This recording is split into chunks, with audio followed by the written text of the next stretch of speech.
Oh, perfect. Yeah. And a few people have already said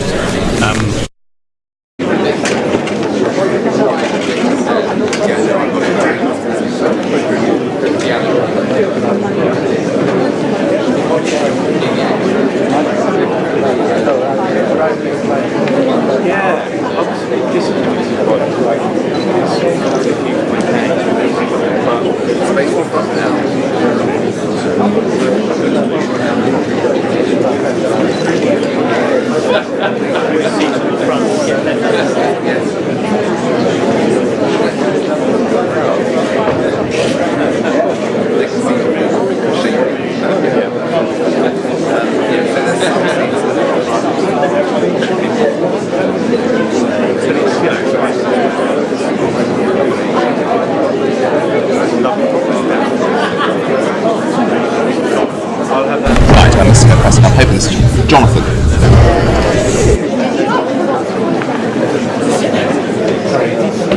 Great, no, really great.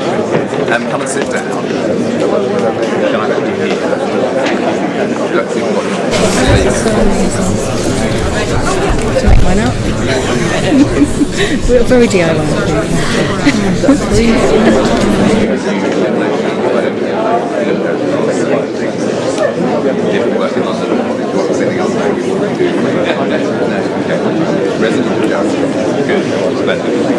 Oh, very much.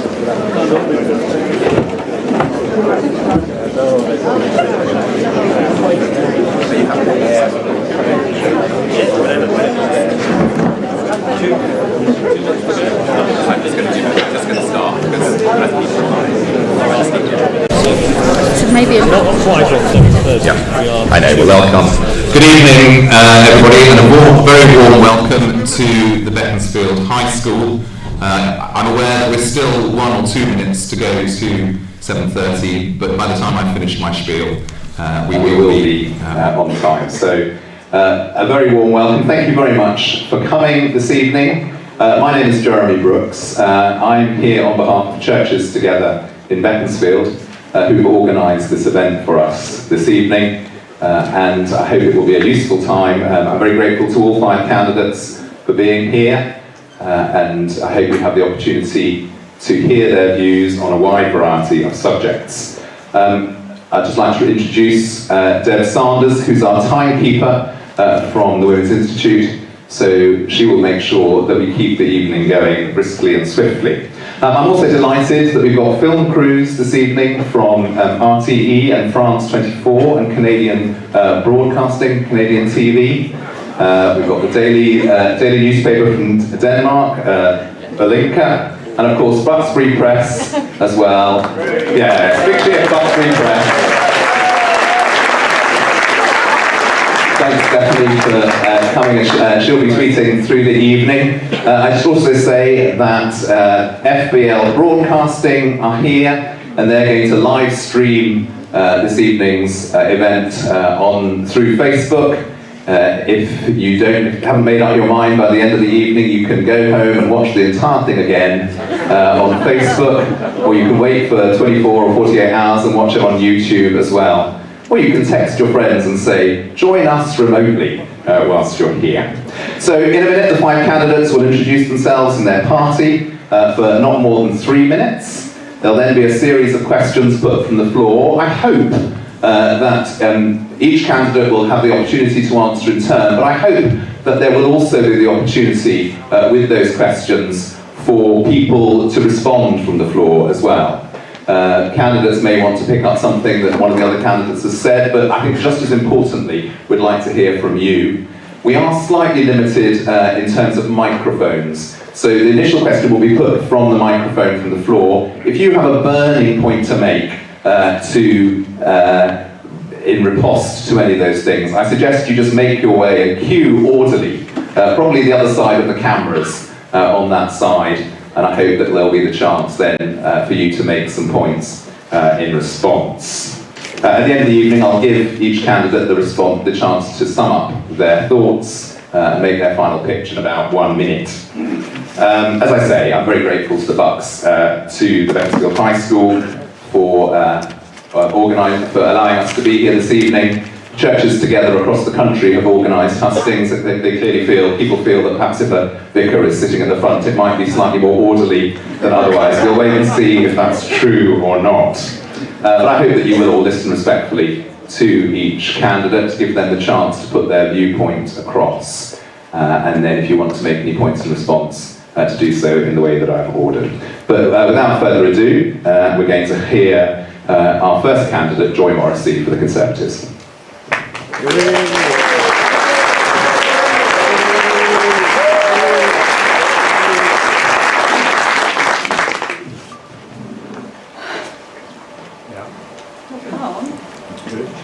Here it goes. The proudest experience of my life was the moment that I was selected to be the parliamentary candidate for Beaconsfield. And I want to thank the Conservative members for selecting me. Now, I know I sound like I just got here, but I've spent the past 10 years campaigning for social justice issues across the country and standing up for Conservative values. I've been an elected councillor since 2014, the shadow portfolio holder for health, housing and adult social care, and I've worked at the Centre for Social Justice, Ian Duncan Smith's think tank, working with ex-offenders, youth employment issues, and trying to bring more apprenticeships and increase our productivity within the UK. I also was the first female to ever make it to the final 3 for the London mayoral campaign. I stood as a parliamentary candidate, and I believe it is essential, and only the Conservative Party can deliver Brexit. And I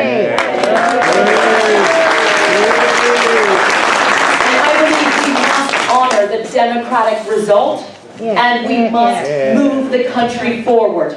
But I want to be someone who moves the country forward and then is only focused on all things Beaconsfield.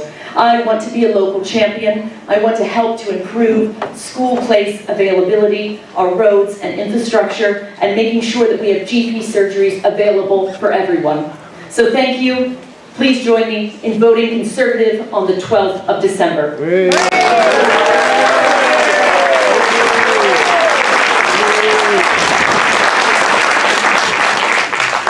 Hello, my name is Zoe Hatch and I'm the Green Party candidate for Beaconsfield. It is an honour to be here this evening with you. Look, like many of you, I'm sure, I'm desperately worried about what's happening to this country. So thank you for engaging in this process and taking time out to come and listen to us all this evening. I joined the Green Party in 2015 because I was worried about the climate crisis and because the Green Party were the only ones taking the issue seriously. And today, in 2019, the collective challenge we now know to be ahead of us is the greatest that humanity has ever faced. The climate we all rely on is breaking down. The impacts are starting to affect us all. The weather is becoming more extreme, wildlife numbers are declining at an alarming and heartbreaking rate. Because as the weather worsens, it will impact our food and our water supply, which in turn will lead to political unrest around the world, and all of this is threatening our very survival. But none of this is happening by chance. It is the consequence of an out-of-control economic system that plunders the Earth's natural resources to create wealth for the few, casting the climate into chaos and causing corrosive levels of inequality.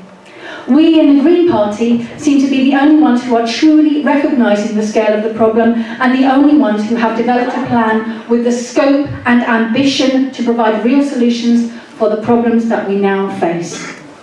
We offer both a fast and fair transformation of our economy and society through our Green New Deal, renewing almost every aspect of life in the UK, from the way we produce and consume our energy to the way in which we grow the food we eat, and how we work, travel and heat our homes.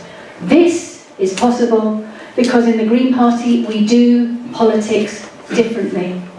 Greens put the rights of ordinary people first and the rights of the environment first, ahead of the needs of greedy corporations and the rich elite.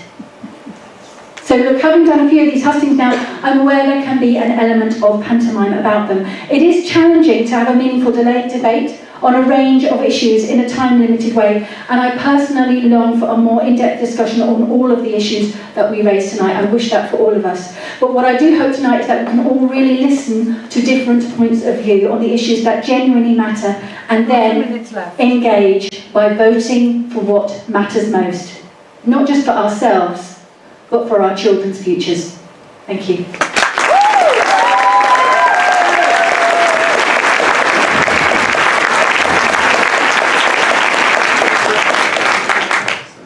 Good evening. My name is Alexa Collins and I'm your Labour candidate at this election. I live in this constituency in Burnham and have done for most of my life.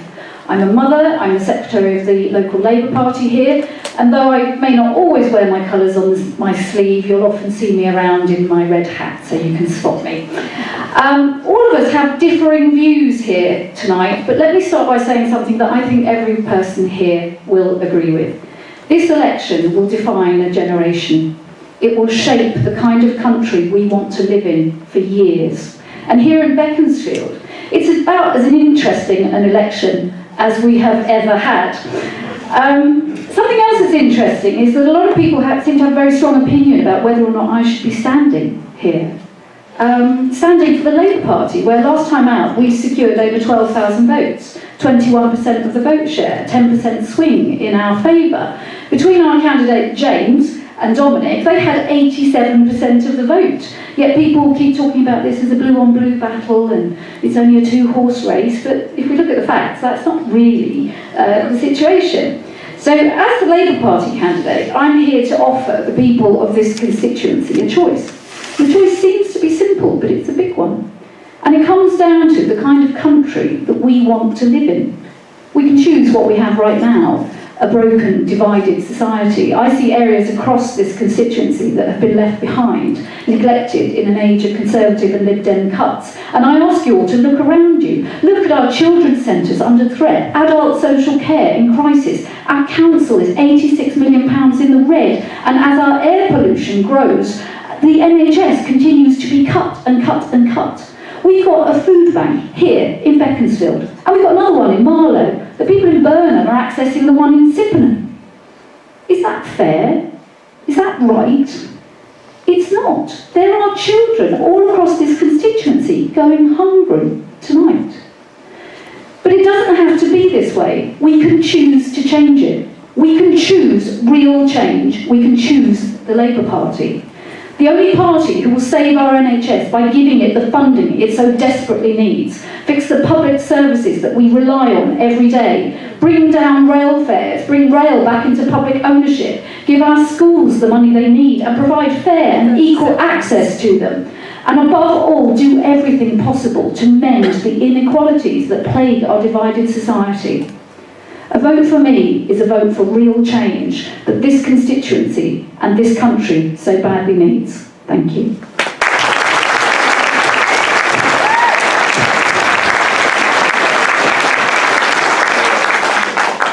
Good evening. My name is Adam Cleary. I live in Beaconsfield with my family. I run my own business as a fund manager. I'm standing as an independent because, like many people, I have lost all trust in establishment political parties and the complete mess that they have made of Brexit and of our country in the last 3 years. I stand for leaving the EU with a proper, clean break Brexit. We voted to leave in 2016, and the British people's democratic mandate must be respected and implemented. We are prosperous here because we are a democracy. Because we have the consent of the governed, because millions of hard-working people follow the rules and uphold the rule of law. And in exchange, they expect the governing political class to follow the rules. Ignoring and subverting democracy by cancelling Brexit or holding a second referendum will destroy all legitimacy in our institutions, and millions of people will then regard the law and the democratic process with utter contempt. And that is not something any of us should want. When we look at the choices before us in Beaconsfield, we have the Conservatives. Conservatives who pretend to embrace Brexit, but actually have been strangling it. They promised at the last election that we would leave the EU on the 29th of March 2019, and we didn't. Then then they promised that we would leave by the 31st of October 2019. No ifs, no buts, do or die. And we didn't. I have no confidence that if they win, they will not simply extend again. Voting again and again for the same party that keeps denying, delaying, and betraying Brexit and expecting a different outcome is madness. And then we have Mr. Grieve, the former Conservative MP here, a man who has been ejected from his own party, but who thinks he is still entitled to your vote, who is standing now with the support of the Liberal Democrats as a key figure in the Remain alliance. But in 2017, he was elected on a Conservative manifesto that said, no deal is better than a bad deal. Yeah. Remember that? Yes, I do as well. And he promised you in 2017 that he would uphold the result of the referendum. And instead, he spent the entire Parliament working to stop Brexit.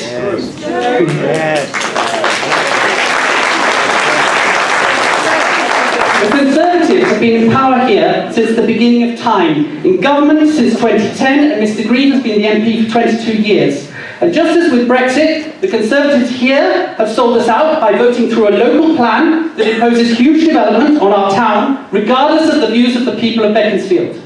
The Conservatives think they own Beaconsfield and that you will vote for them regardless of the actions they take against the interests of the people of Beaconsfield. Beaconsfield deserves better, and I am standing to give you the chance to vote for someone who is a Beaconsfield resident and shares your desire to vote to preserve it. Thank you.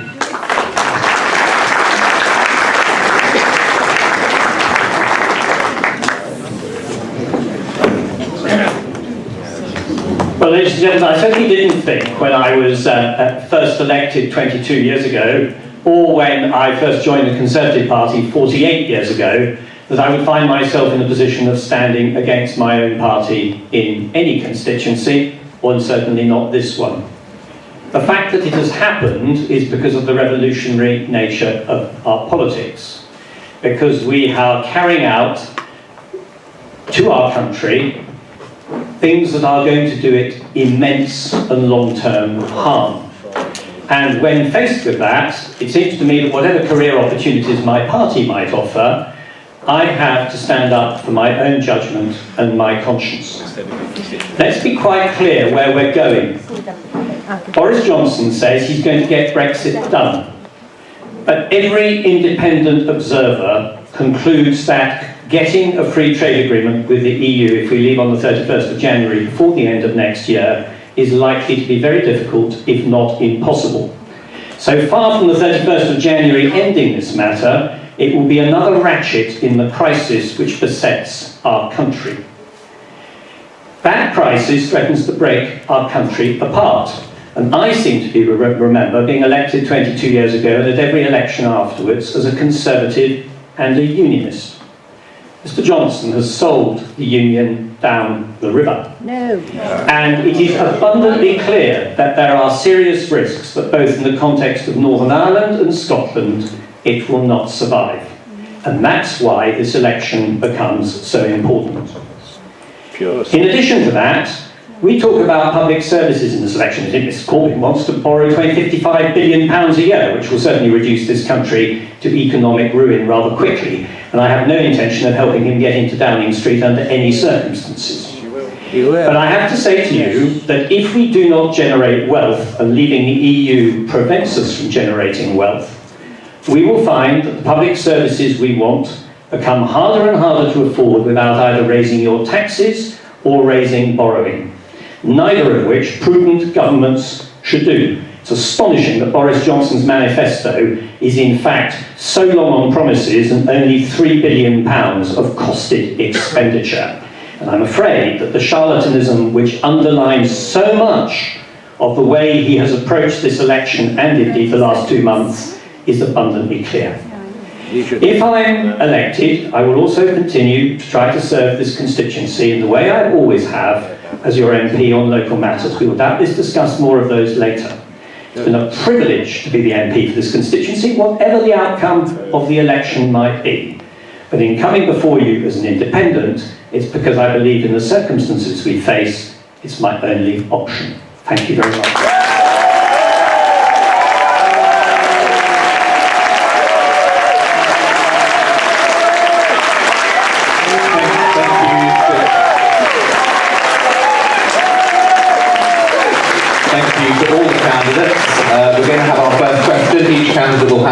2 minutes. The less time they speak for, the more we'll be able to debate from the floor. I would again remind you to listen respectfully to all the candidates. There will be opportunity for people to put their own views, but I don't think it helps to heckle from the floor. Our first question is going to be given by Dr. Andrew Lees, who's a retired GP. The subject is Brexit. Can you just bring the microphone up there? The subject is Brexit. In what ways does Boris Johnson's withdrawal treaty honour or dishonour the result of the 2016 EU referendum? Thank you.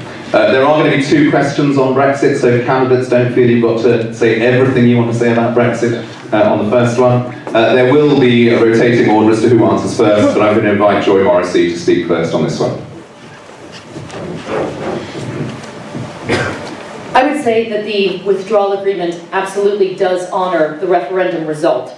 We voted to leave. He is honouring that result. Yeah. We have had delays for the past 3 years because people who were elected on a platform of delivering Brexit lied to the British people and have been blocking it at every Now, people also said that Mr. Johnson would not be able to get a deal, and he did. They said that the EU would not open up negotiations, and they did. So he delivered a plan that we can go for the first stage of Brexit, we can move the country forward, and we can finally talk about other things. I, for one, want to see Brexit delivered, but I want to start talking about other things that can help our economy grow, support our local services, build the housing we need for our local families, and put this behind us and unify the country. And that's what I believe Boris is doing with his plan, and I do support it.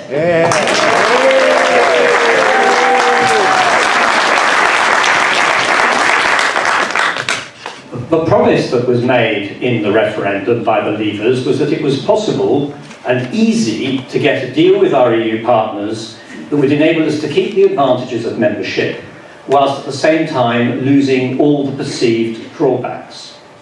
And Theresa May went off in good faith to try to negotiate such a deal. And the result when she came back was that it was looked at actually by both hard Brexiters and also people who previously supported Remain, and was seen to be seriously flawed. She tried to get it through. She was ultimately defeated by members of the ERG, the hard Brexiters, and at the end of the day she had to go, and she's been replaced by Mr. Johnson, who says that his deal solves the problem. It plainly does no such thing. It looks as if 80% of our GDP often comes from services exports, and I'm afraid to say that the services sector will be abandoned and will not be able to generate the same wealth. It will not be able to generate the same wealth. Our manufacturing industry, there are plenty of pharmaceutical companies in this constituency, say that unless there is complete frictionless trade, which his deal is most unlikely to deliver, they will be adversely affected and some of them will relocate. Bosch in Denham, a German company, has made quite clear their view that the volume of business, and they make automotive parts, will be seriously affected. So it is our GDP, it is our economy which will be affected, and on top of that nobody spoke about national security. And I have to say to you quite simply, as a previous chair of the Intelligence and Security Committee, Britain's leverage, soft power influence and ability to protect our interests is already being ruthlessly undermined by what we are doing to ourselves. And you can see examples of that in the UN. So for all those reasons, we are not offering what was being offered in 2016 at all, which is why I think it would be quite sensible to go back to people and ask them whether that's what they really want.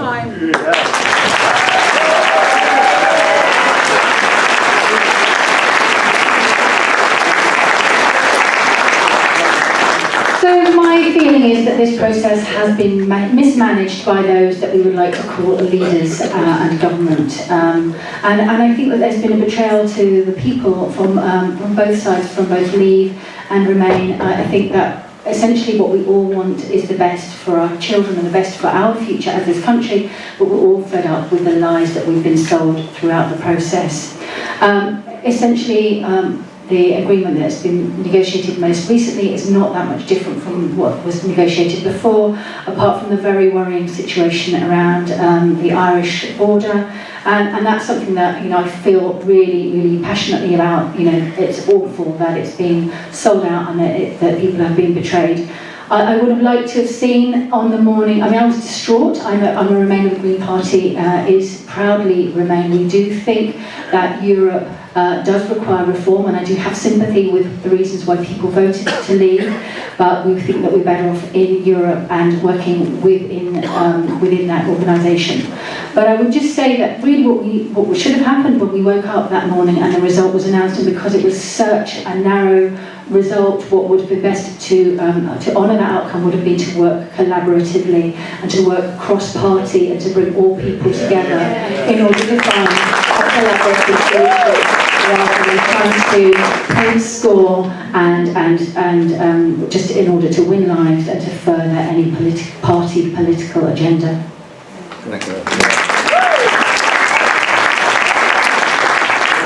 Does the withdrawal treaty honour or dishonour the result? It dishonours it. We're so far removed from where we were in 2016, it's unrecognisable.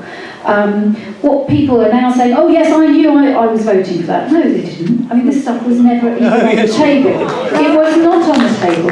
The current deal is worse than Theresa May's deal. No. That deal is an expensive deal, and that was terrible. The reason these deals are not going through Parliament is because they're being scrutinised and they're being blocked because they are not good for our country. However, we have to, and I take Dominic's point very seriously about the services. These deals are only covering goods, they're not covering services, which is a huge part of our economy, especially financial services. And whilst everyone's always telling me that we're the 5th richest country in the world, you can see that drop like a stone the minute we lose these services. And they will move. Financial services will move out to Germany, to France, wherever, and they will move overnight. They're still hanging on, a lot of them. And also, Joy mentioning the lies. Well, I think the lies at the beginning are part of the problem. You know, where is our £350 million on the side of the bus? That's not coming anywhere near us anytime soon. There were lies and lies and lies. The current deal will bring about the breakup of the union. It does dishonour it. It has sold Ireland down the river, and it's utterly unacceptable.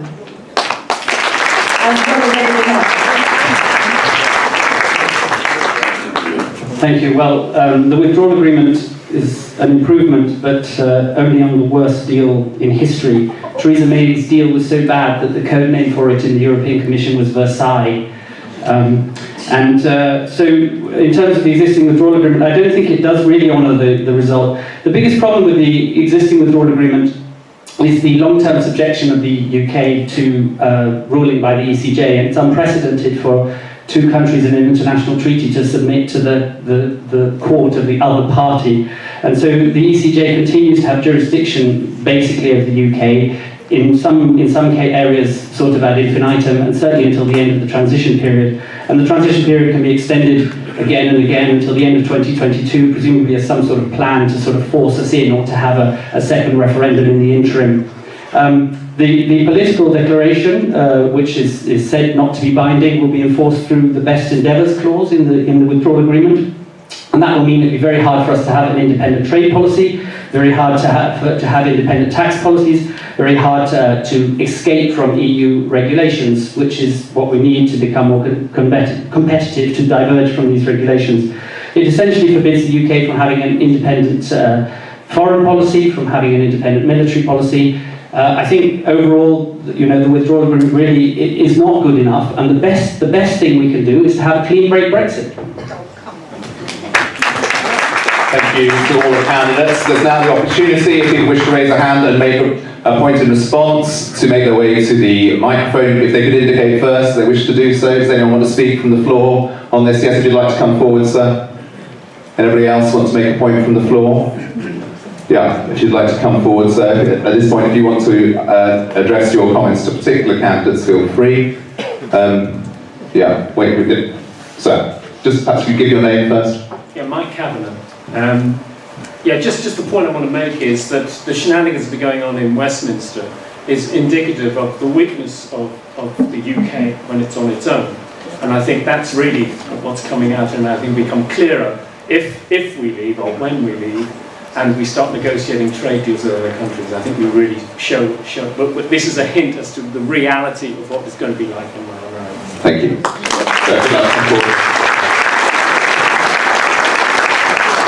Again, if you just give your name and then make your comment or question. It's Daniel. I wanted to ask all of the candidates on the Remain side. You said it would have been better after the referendum if everyone had collaborated and worked together. Wouldn't that have been in accepting the referendum result and then working with all the other parties to go ahead and get the best deal to leave instead of frustrating it?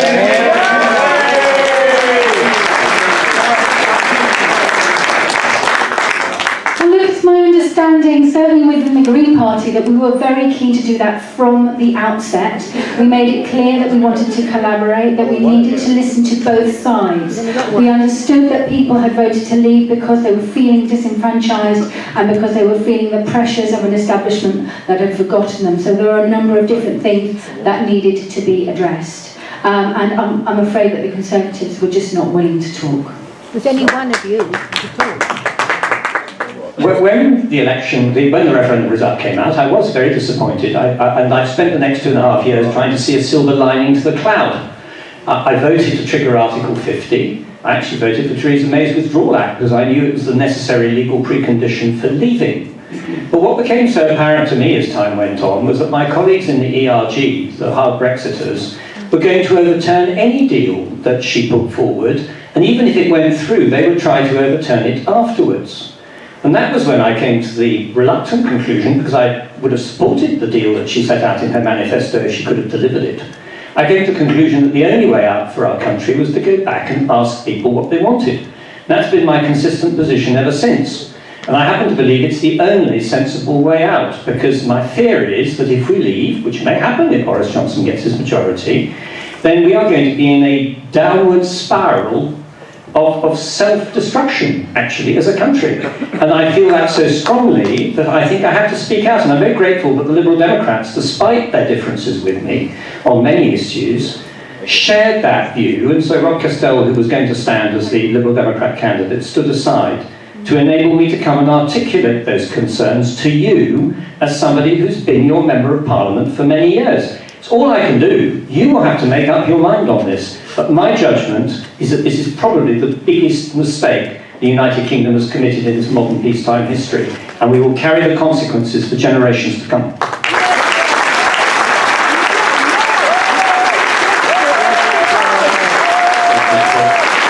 So, if you want to take a quick break and see my friend. Sorry, excuse.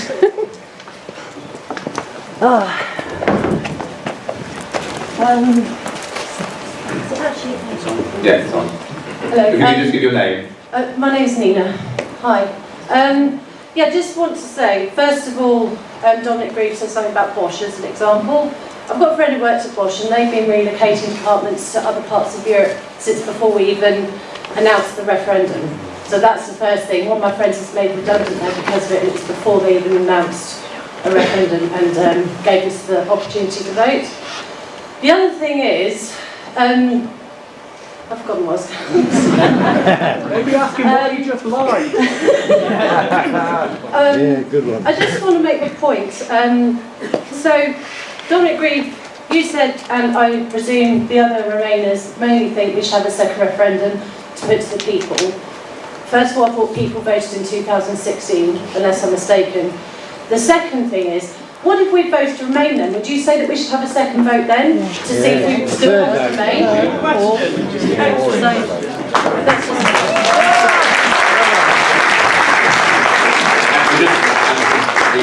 Come back as the original questioner. Oh, sorry.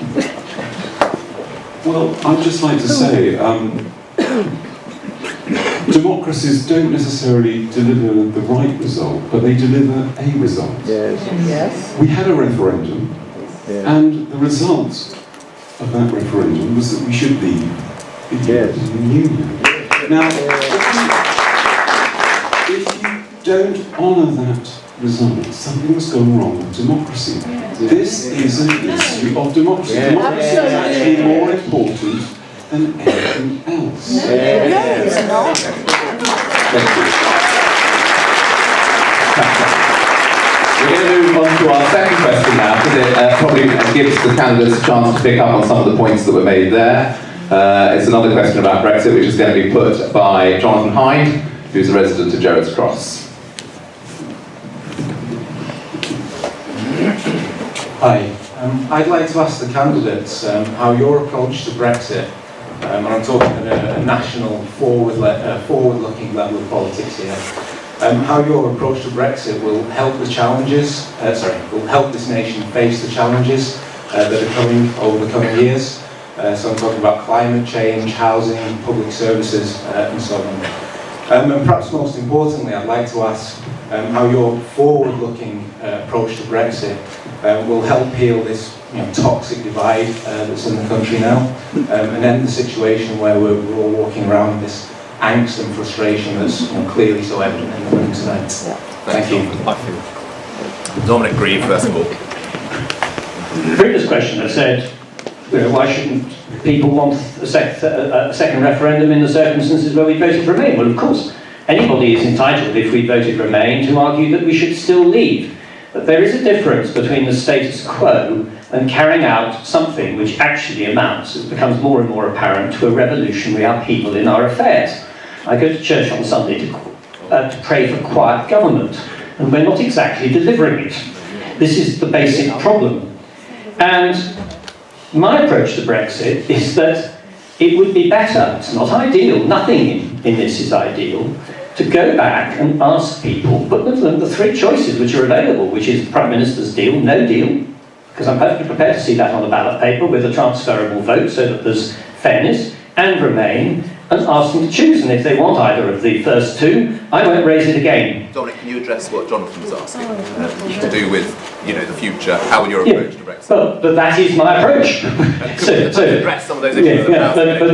But you've got to understand that all these issues of housing and education are ultimately linked to this matter, because our future economic well-being and our capacity to generate wealth is dependent on it. So when I hear people say, oh, well, let's just get over this and we can concentrate on those other things, where is the wealth generation coming from when we're flatlining economically? And the uncertainty is going to continue after the 31st of January. These things bother me very much. So from my point of view, these things are intimately linked together. Of course I want to see better public services. I argue for them, I write to ministers, I sometimes lobby the county council to do things. Don't have power to order them to do any of those things. I would like to see those improvements. But the best way of getting them is through wealth generation. And even climate change. Our ability to leverage internationally on climate change is about our soft power. What we do here is important, but it's nothing like as important as what we do in terms of influencing other countries. Thank you.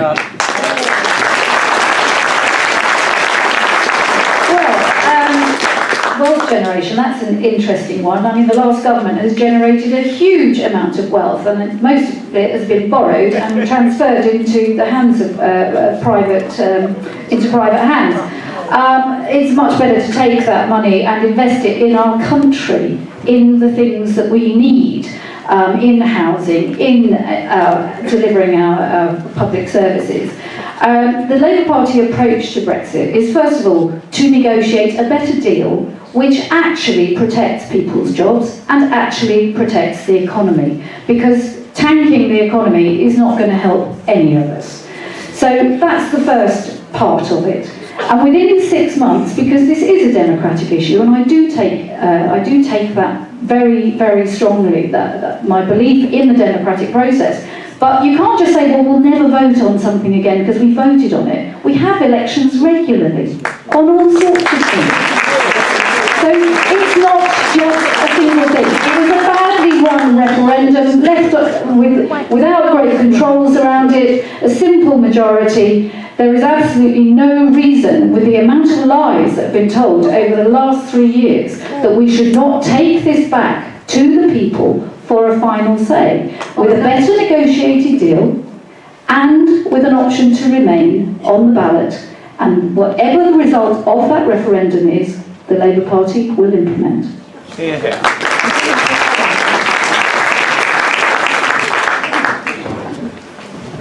The Conservative Party is the only party offering a definitive stance on Brexit. We are going to, every single candidate is going to vote to support the withdrawal agreement. We're going to move the country forward. And you talked about bringing the country together and unifying the country.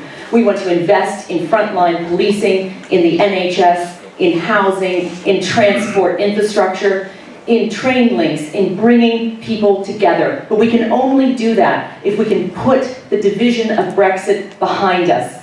And the reason that perhaps independent candidates have not been so forthcoming in saying what they will do in the future is because the parliamentary system means that if you are within a party, particularly if you are within the party in government or even in opposition, you have a structure to work for, to lobby for your constituents. I will be fighting for more funding for Beaconsfield, more funding for education, and more funding for adult social care, particularly in the southern part, in Iva, in places where we need to have a strong voice in Parliament, and I will be that voice. And I will be speaking to government, being hopefully in a Conservative majority, and lobbying for the issues that matter to Beaconsfield. Thank you. Well, first of all, I'd like to address Alexa's point that she says we have elections and then, you know, it all works. Well, yes, we have elections and people take office. The elections are implemented. The referendum has never been implemented. Instead, we sit here 3.5 years later and they're just ignoring it. They don't want to honour the result of the referendum. So the referendum is not being implemented, and that's why we can't have a second one until we've implemented the first one. To answer the question, we cannot chart our own course in anything that he mentioned unless we are an independent, self-governing democracy. And currently we're not. Currently we are a province of the EU. EU law is supreme. We are a province of the EU. We are an economic captive of the EU. And so things are decided in the Commission, and then they send them down here, and we have to rubber stamp them and pretend as if we passed them, pretend that we still are independent, but we're not. The Brexit result was a vote for independence, to become an independent country. And as an independent country, we will be able to chart a course in climate change and a variety of other policies. And it's quite interesting. It's quite interesting to note the Green and the Labour Party policies are to remain in the EU, but then they have a whole series of other policies adding up to about £1 trillion each. Which are completely impossible to implement as a member of the EU. So in order to implement all these radical policies that they want to implement, we have to leave the EU. So that their policies are internally self-contradictory.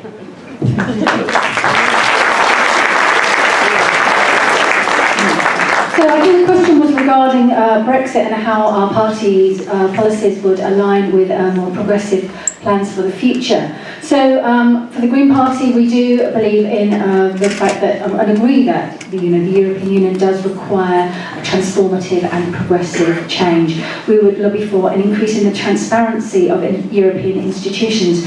We would harmonise the minimum environmental standards. We would enforce social rights and protections for citizens, such as a guaranteed minimum income for all workers across the board. We would press for an urgent review on the safety of all migrants travelling across all of Europe. So I think that, we can safely say that we've got policies that want to remain in Europe and work from within. What worries me at the moment, particularly I think the gentleman mentioned climate change, what worries me at the moment is I think a high percentage, I think maybe 80% of our environmental rights and protections at the moment are enshrined in European law. So when we say goodbye to Europe, we will have much less at the moment, much less protection of our wildlife and our nature and our natural resources. So we really need to make sure that if we do leave, that we make sure that all of that wildlife is protected. But for me, the best thing is to stay in and remain and work within the situation that we're in already. If you want to make an important point, if there are other people who'd like to make a point, yeah, I should know your name. In the burgundy jacket, if you'd like to come forward. Yes, you. Madam, thank you. If you come forward, we'll have to get those points, and then if you'd like to come round as well, thank you. Yeah, please. John Strafford. The issue is about democracy and the European Union. And we have in the European Union a commission which is unelected and unaccountable to the people. We have a parliament where you cannot choose your representative, you can only choose the party. We have a council of ministers that meets in secret, like the North Korean legislature. And we have unequal votes, because a vote in Luxembourg is worth 4 times a vote in the United Kingdom, because the size of the constituencies are different. Right. Why is it then that people wish to go back to this dictatorial oligarchy and not have the control of our democracy back in the United Kingdom? That's the question. Next point, please.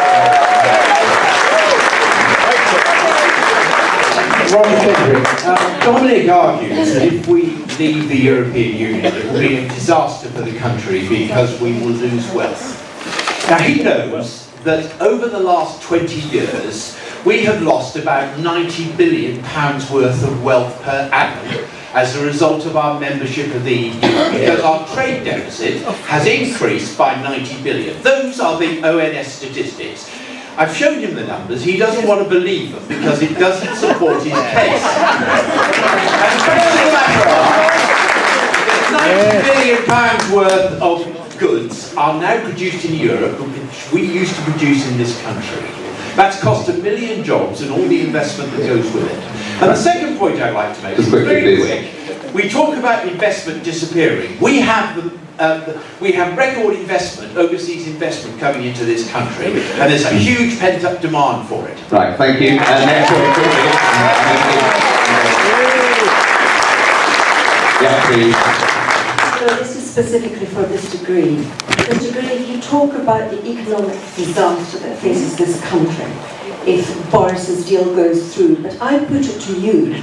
You've had volumes of reams of talks on television and exposure, but surely the greatest risk to our country, and your leaflet says you support our country, you wish the best for our country, but surely the greatest risk, because of the stance that you have taken here in Beaconsfield, is that having crossed the floor to metaphorically join forces with an extreme Labour. Yes.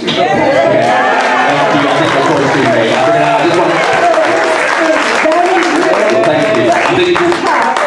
A Marxist MP. I think you've made your point. I want to get a couple of other points through before and then give Zoe Morrissey and Dominic Grieve a chance to respond. So if we could have the next point, please. Good evening, my name's Mark Sidner.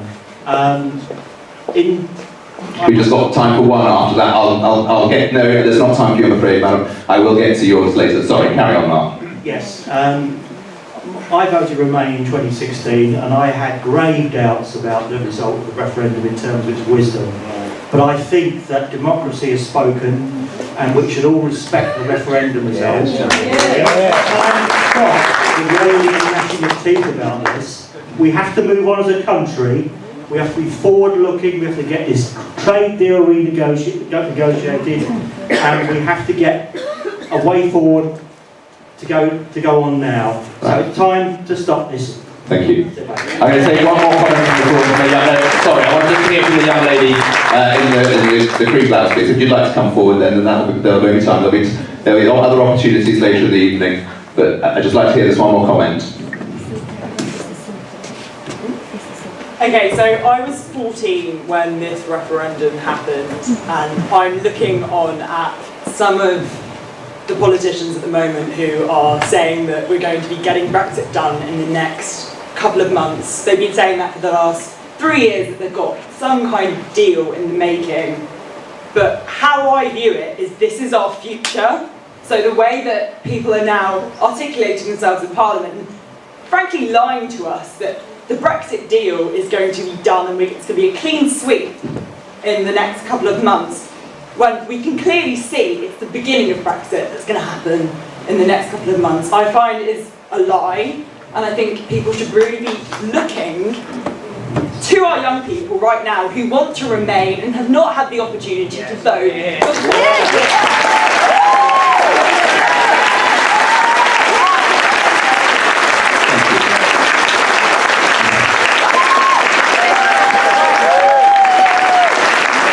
I'm going to give 1 minute each, Dominic Grieve and Joy Morrissey, just to sum up their arguments on Brexit. If it is indeed the established desire of the British electorate to leave, then why can that not be confirmed? What is undemocratic about seeking that proclamation?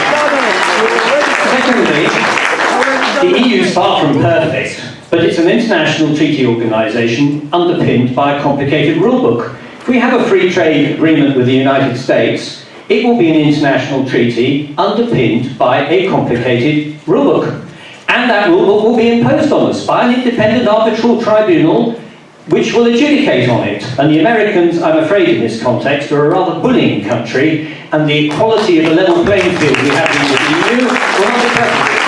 Margaret Thatcher was the creator of the single market because she believed, Roger, in its inestimable benefits, and you are about to destroy those benefits which have accrued to every person in this country. And I'm afraid your arguments about the balance of trade are nonsense. It's just simple as that. Thank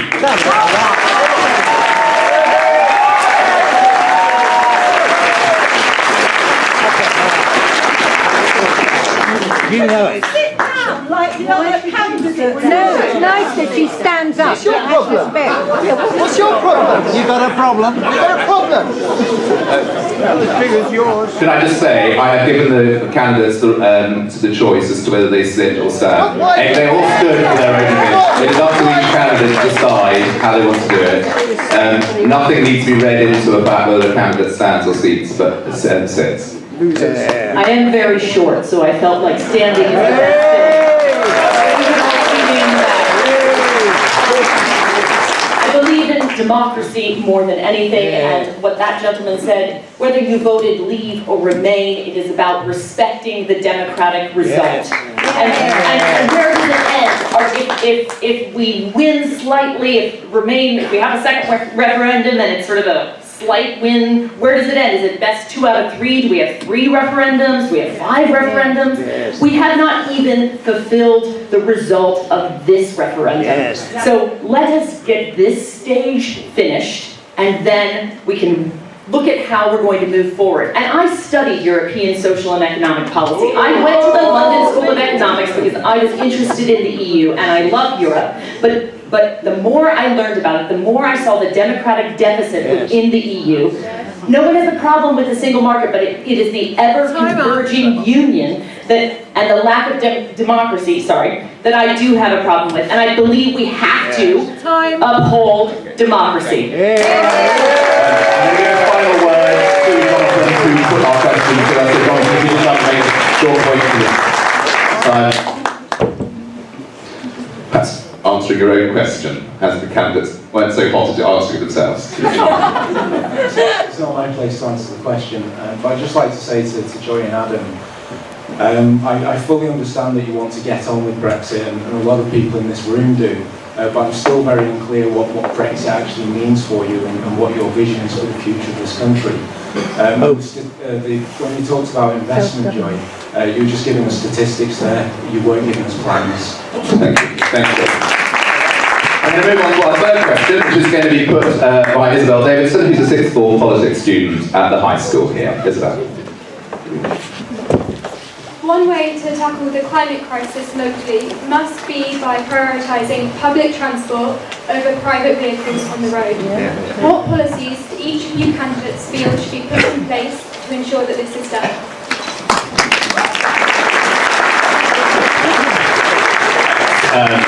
Thank you, Isabel. This clearly is a really pressing issue. In the poll that the Bucksbury Press took, they put this as the second most important issue for our nation at the time, only after Brexit. And it's been interesting how many questions have reflected that. So thank you to those of you who have submitted those. Again, I hope that you'll take the chance to put some of them back to the candidates after they've spoken. But I'm going to invite Zoe, our Green candidate, to speak first.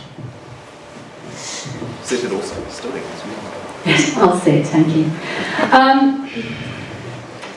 Most recently, scientists warned, 11,000 scientists in a publication called Bioscience warned that there will be untold suffering if we do not pay heed and change direction radically with regard to climate change. So when we talk about making changes in our society, we're doing what's pragmatic and what is necessary according to the science. So what should be done locally is what should be done nationally. We need to look at joined up thinking really on this issue. So it's not just looking at things in isolation. Absolutely, we need to have more plans for cycling, more ability to walk. When I moved out of London, I moved here with small children. I thought that I was taking walks all the time with my children in the countryside, but actually was really shocked to find that in and around South Bucks there's actually a radical shortage of paths and pathways and ways that we can walk from A to B. You know, we've become very, very dependent upon cars in this area. So what the party, the Green Party, is proposing is a Green New Deal, and we're going to radically transform by making sure that we have sustainable transport that is powered by sustainable energy. We're also going to look at the way that we insulate our homes and move all of the homes across to renewable energy sources. We're going to make sure that the way that we look at providing our food is going to be away from intensive farming and onto a much more sustainable way of producing farming, so we don't have monocultures, so we don't have intensively farmed and incredibly cruel agriculture for animals, which we have at the moment. All of these things are possible, other countries are doing them already, and we are falling behind in the way that we are tackling this issue.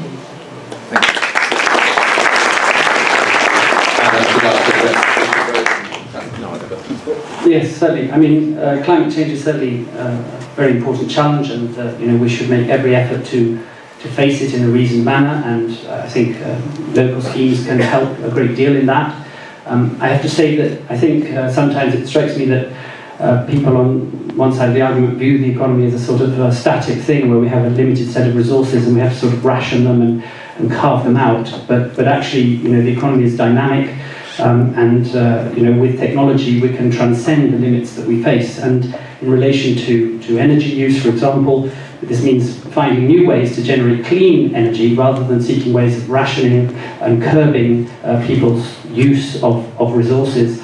And I think the best way is to allow new technologies to decarbonise, to emerge, and with the right alignment of incentives, sensible regulation, I think we can do that very much. I mean, the UK has some of the most advanced environmental policies of any developed country.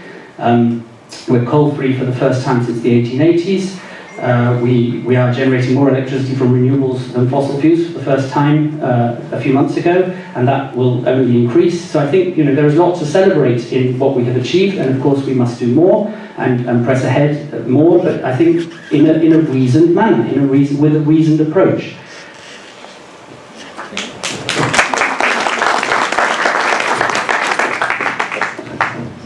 Right, we need a joined up green transportation system, and we've had this conversation before earlier in the week. We're hustling all the time at the moment, and Dominic remarked that he'd actually fought very hard at some point to get 2 bus routes back reinstalled, and that there was not a great deal of uptake. And the thing is, you can't do it with 1 or 2 bus routes. That's not going to work. What we need to do is radically rethink how we travel, how our air quality here is worse in the southeast, and in the southeast it's worse in South Bucks. It's to do with Heathrow, it's to do with being so London-centric, it's to do with the amount of cars that we have here, but you can't get a bus anywhere. And when I was a kid, I used to be able to travel from Burnham to Beaconsfield on the bus. Now, I mean, if you try and get from Barnum Common to Beaconsfield, which is only literally down the road, the 74 is gone, you've got to go all the way to High Wycombe, it takes you about 2 hours, it's completely hopeless. Now, for young people, for elderly people, for anyone who has or develops some kind of health issue, maybe your sight or epilepsy, suddenly you are dependent on public transport, and we don't have a sensible joined up public transportation system around here. But you can't do it piecemeal, one route at a time. You've got to tackle the whole thing. We are looking at a green industrial revolution. We are looking at holistically changing everything that we do, reskilling our nation, reskilling our workforce, bringing about the green industrial revolution, bringing about better transportation, bringing about free transportation for young people on buses. We've got to have buses and we've got to use them.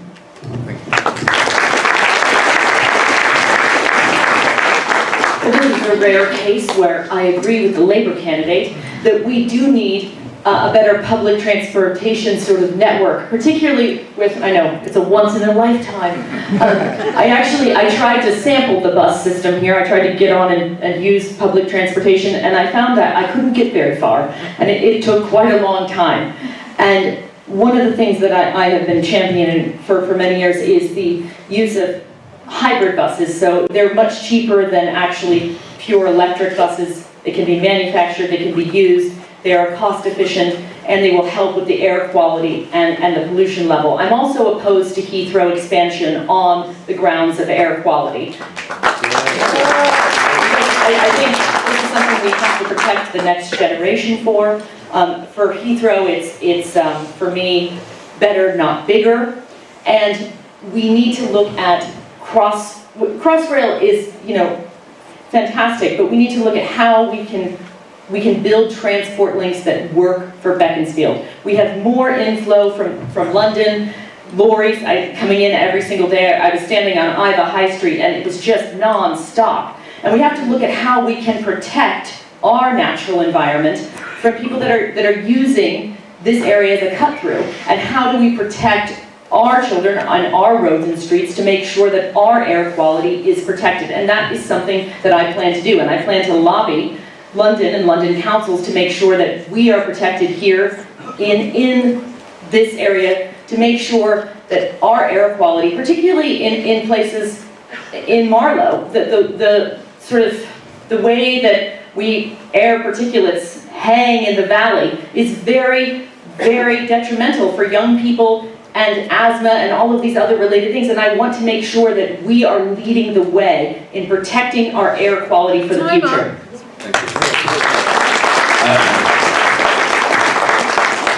Isabel Davidson's question was very specific because it was about here. Unless the statistics have changed recently, car ownership in South Bucks per household is the highest in the United Kingdom.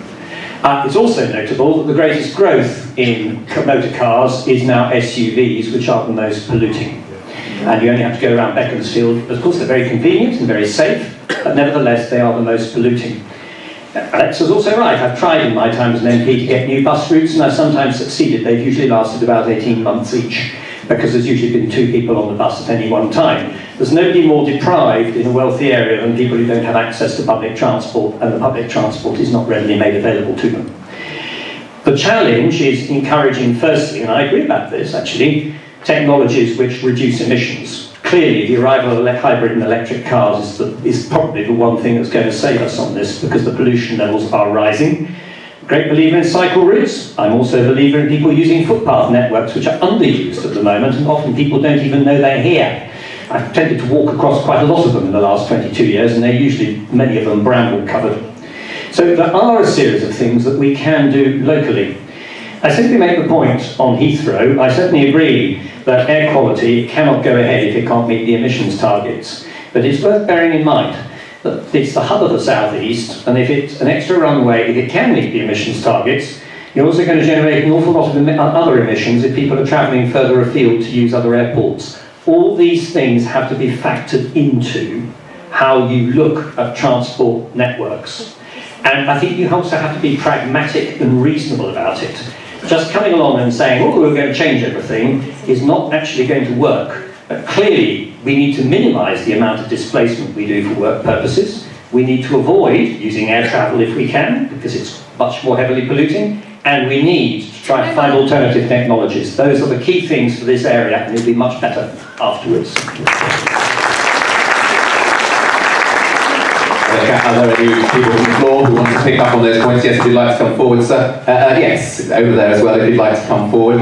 There were some questions that also came through the Bucks Free Press on this one, and what, for example, what was the candidates' commitments to trees? Clearly, I think trees play a huge role in acting as a carbon sink, and yet we destroy them. We look at the houses going up and how much green space is surfaced over with concrete, which clearly has a detrimental effect. So how will they deal with that? But let's have your point. Now, I'm sorry to have to change subject, but I didn't get a chance to put my point forward. We're not talking about Brexit now. No, it's not about Brexit. It's not about Brexit. As a young, well, I can't even vote. I'm 17.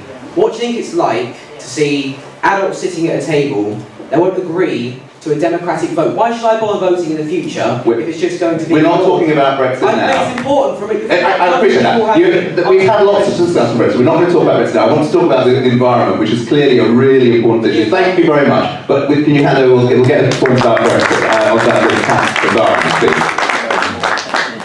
If an issue were to arise, especially with our local greenbelt, where the local constituencies were in direct disagreement with the national parties about the protection of our greenbelt, how far would you go to stand up and defend us, especially since the last MP did so, got kicked out of his party? I want to hold on to that thought because we are coming to the greenbelt and our local plan, and that will be a key point to make. Andrew, if you wanted to make a point on I want specifically to look at climate, to pick up on Isabel's point, also to ask about other aspects of environmental and policies and climate protection. Yes, ma'am, if you'd like to speak after Dr. Lees.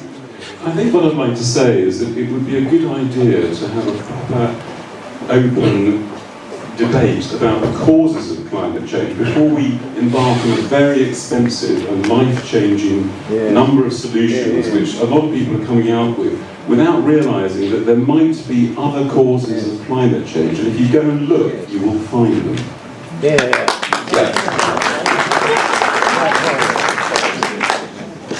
Hello, my name is Julia Lockwood. I'd like to just alert you candidates, apart from Zoe who already knows, that the people who are leading on tackling climate change in this area are local people. Since 2010 at least, we've been going for nearly 10 years. Transition Time Marlow, we've got Extinction Rebellion, we've got Marlow Low Carbon Group. We've done an awful lot to change the climate landscape in our constituency already. And I really want you, if any of you get elected, and I know that Zoe's already doing, she's already active, that you really need to link up with the people who are doing the work already. Okay, we can't wait for you. You're just not doing enough. I'm sorry. Parliament is way behind. Thank you.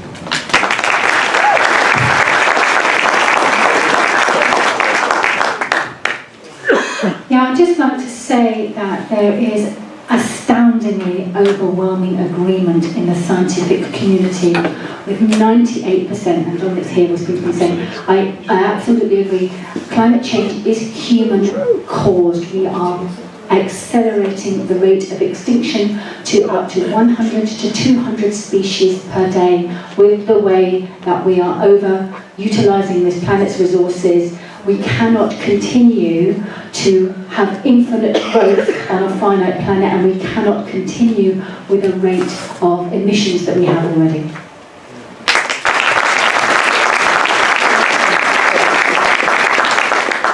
Does anyone else want to make a point from the floor? It might be interesting to see from the floor as to how many people would agree with that statement. Climate change is the thing that's actually dominating our politics at the moment. Just by show of hands.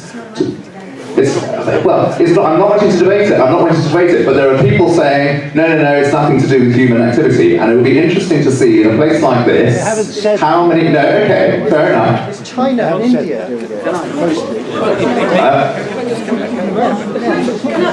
Let's just do this. Hands up if you think that there are too many other significant factors causing climate change, so that we should just be ignoring the human input.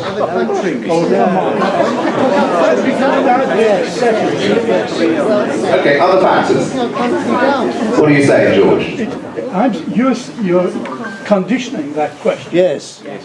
Just ask the question. Can I ask the question? How many people think that it's there's no climate change It's at all. a false narrative. Okay. I just wanted to pick up one comment from the floor which I heard, which was China and India. But of course that's true. And global population growth is the taboo subject for politicians when discussing climate change, because I think our ability to reduce emissions, if global population continues to rise at the rate it's going at the moment, is going to be extremely difficult. The fact that that exists is not a reason why we shouldn't be doing what we can to tackle it here and leading by example. And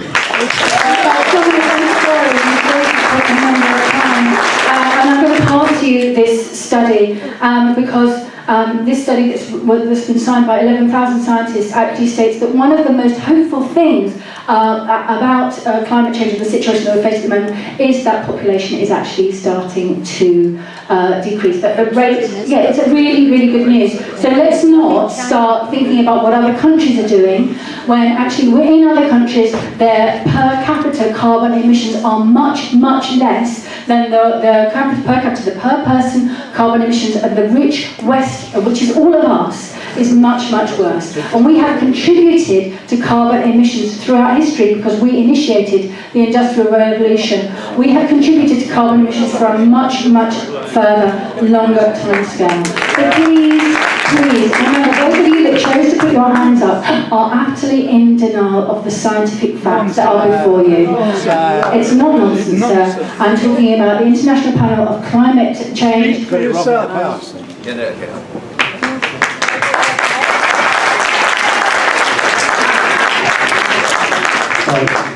First of all, I find it pretty distasteful for Mr. Grieve to be advocating basically population control because it's a step away. It's a step away from eugenics and the one-child policy in China, which is basically what it's arguing. I mean, I think obviously climate change is a very important issue. We can take a reasoned approach to it using technology and markets, but the climate change narrative has become completely hysterical. Okay, the world is not going to end in 12 years. That's completely out of order to say that. And to basically make young people feel that their world is going to end. The world is not going to end, okay? And talk of an emergency is basically designed to shut down all discussion and justify extreme undemocratic measures. It is an emergency. Sorry, let Adam speak. To justify extreme undemocratic measures to impose drastic cuts in the standards of living of ordinary people. Okay, so basically this is sort of, Greens are involved in imposing a super austerity which will damage the lives of ordinary people, and it's unnecessary and alarming. Right, as I say, clearly an issue that animates all of us. And I'm not going to, I think there's probably no more time for floor. What I would say, it is clearly an issue that animates young people who are very concerned about their future. We've got a debate that we've organised, a public speaking competition that's going to be on the 13th of December. A number of our young people are going to be speaking about climate change. Come and hear their point of view. It's going to happen on the 13th of December at St Mary's Church in Beaconsfield. Members of the high school will be speaking, members of other schools, some of our air cadets, putting their view forward. So come and hear more about what they have to say. Isabel, do you want to follow up at all? Please. Yeah. I was pleased to hear about cabs and buses and trains, but I was shocked that there are some people who believe this isn't an emergency, or even that it isn't the result of human activity. It's scary that there are people who think that. It is very frightening that there are people who don't believe we need to take urgent action now, because it will change, you can't just say your children, this will change your life too, and it is changing your life now. So it's scary to hear those sorts of things.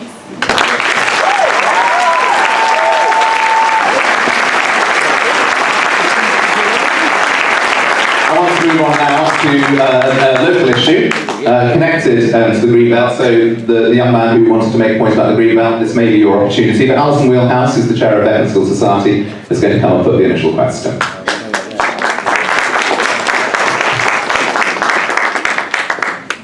Thank you. The local plan housing need figure for this area is based on the predicted population growth, which has then been inflated by 54%. This is completely unrealistic for this area and will not lead to the building of affordable housing locally. Do the candidates agree that the standard methodology, which uses this 54% uplift, should not apply in this area, where it will only lead to destruction of the greenbelt for a population which will not even exist in the plan period. Thank you, Alison. Question about the local plan and the proposals for housing there. Alexa, I'm going to get you to answer first. Hello. Right, well I think with the draft local plan that we are facing at the moment, there are many questions that we have to look at before you even get to whether 54% is the correct way of doing it. I think there's very little chance that the proposed building that's going to go on in the Greenbelt in that draft.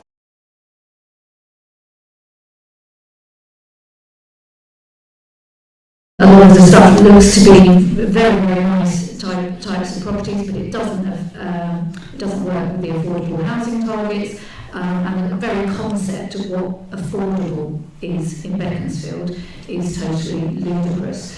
So I think there are questions that come way before the methodology and the calculation as to whether or not you should be releasing greenbelt in this area at all. In the UK, around 10% of land is greenbelt, but unfortunately in South Bucks, 80% of land is in the greenbelt. So what it looks like at the moment is that there's a local plan being forced through ahead of a very significant local government reorganisation, which is going to happen in less than 6 months' time when we move to a unitary authority. And the shape of the area in which we will be building, it'll be a different shape to the plan that's been developed now.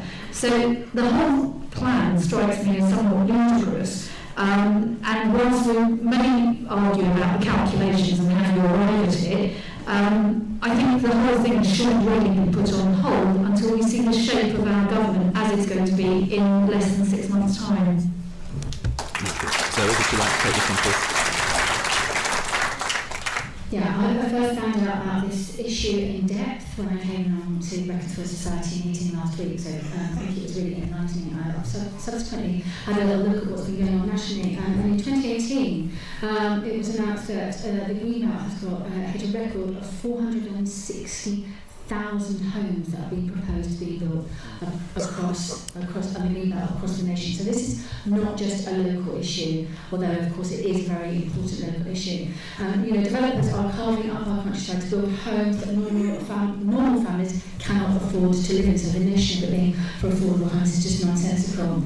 The government are letting them get away with it. Building the Greenbelt will never solve the housing crisis, and in my opinion, it's time that the government gave this land stronger protection. We need stronger protection of the Greenbelt enshrined in law.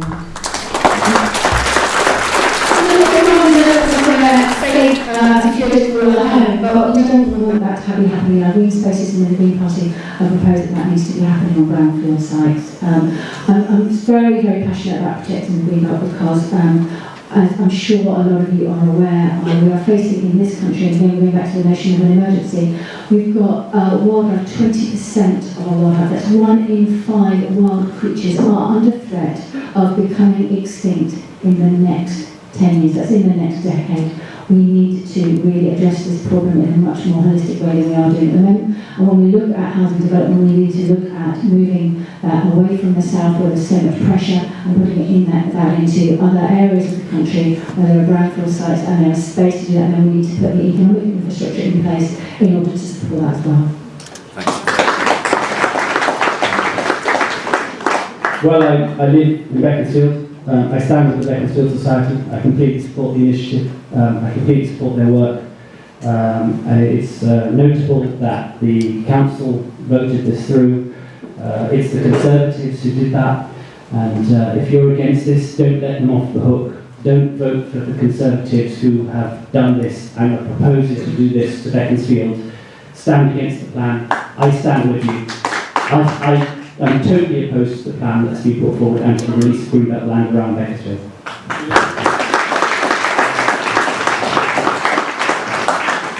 Well, one of the principal groups of people who come to see me at my surgery are people who've been here for 3 or 4 generations but cannot afford to buy property and need property to rent, and it's unavailable.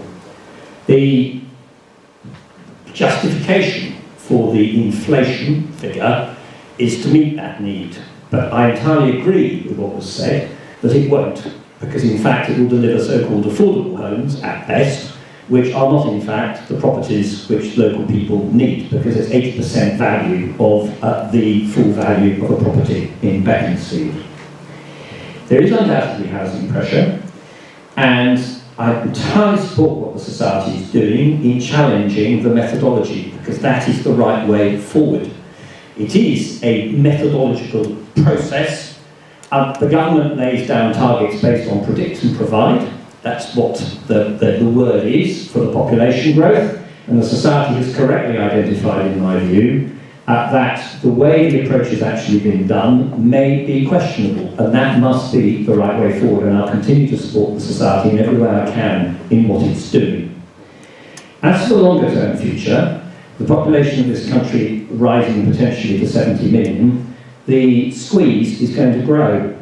Unless we move towards a national spatial planning programme, which is possible, but is quite controversial in itself, these pressures are not going to go away. And what I will say to you is that as a Member of Parliament, the idea that we have the ability or power to wave a magic wand and prevent those things from happening, or use the role of the District Council or unitary when it comes along, for determining what are some quite complex issues, it is simply does not exist. And anybody who suggests that to you is, I think, not telling you something which is deliverable. So for those reasons, I will continue to do everything I can to help the Society in what I think is the right way forward in challenging this. Thank you.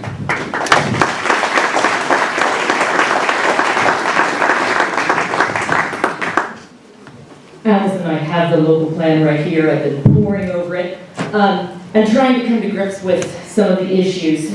And because I am a unitary councillor from another area, it's a good comparison for me to see the issues that are arising here. And I think the 54% inflated potential homes is very dangerous. And we need to look at that, because what happens is a developer gets planning permission and then they just sit on it, and the land grows exponentially in value, and they land bank it until it's profitable for them. And something that we have found, I've worked and I've sat on planning, and I do have a proven track record of pretty much voting against everything.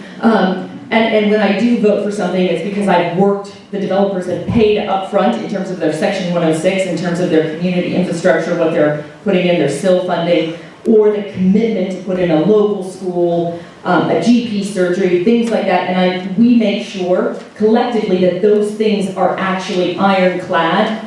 Oftentimes now we're asking for those things up front, or even put into a community trust, because we need to know that if we're engaging in any type of development for our future, also, are these homes protected? Are there key worker homes included in this development? Are there homes for children or people that live in the area? Do they get any kind of preferential treatment in terms of their housing? These are things that, because our plan is very restrictive, the London plan and then another plan on top of that, we are known by developers as one of the most difficult places compared to the sort of slough in here to actually get anything done. And I have a track record of standing up to developers and holding them to account. Which unitary are you talking about? Oh, sorry, Healing.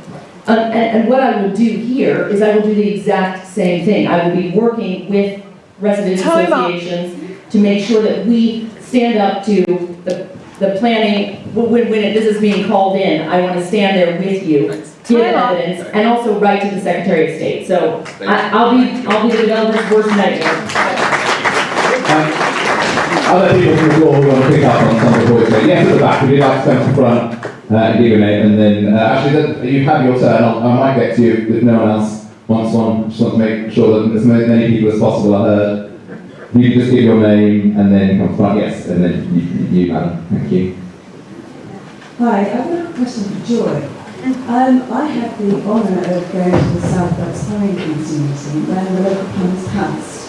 And I'd just like her opinion on why the Conservative councillors that were there were forced to approve it. That was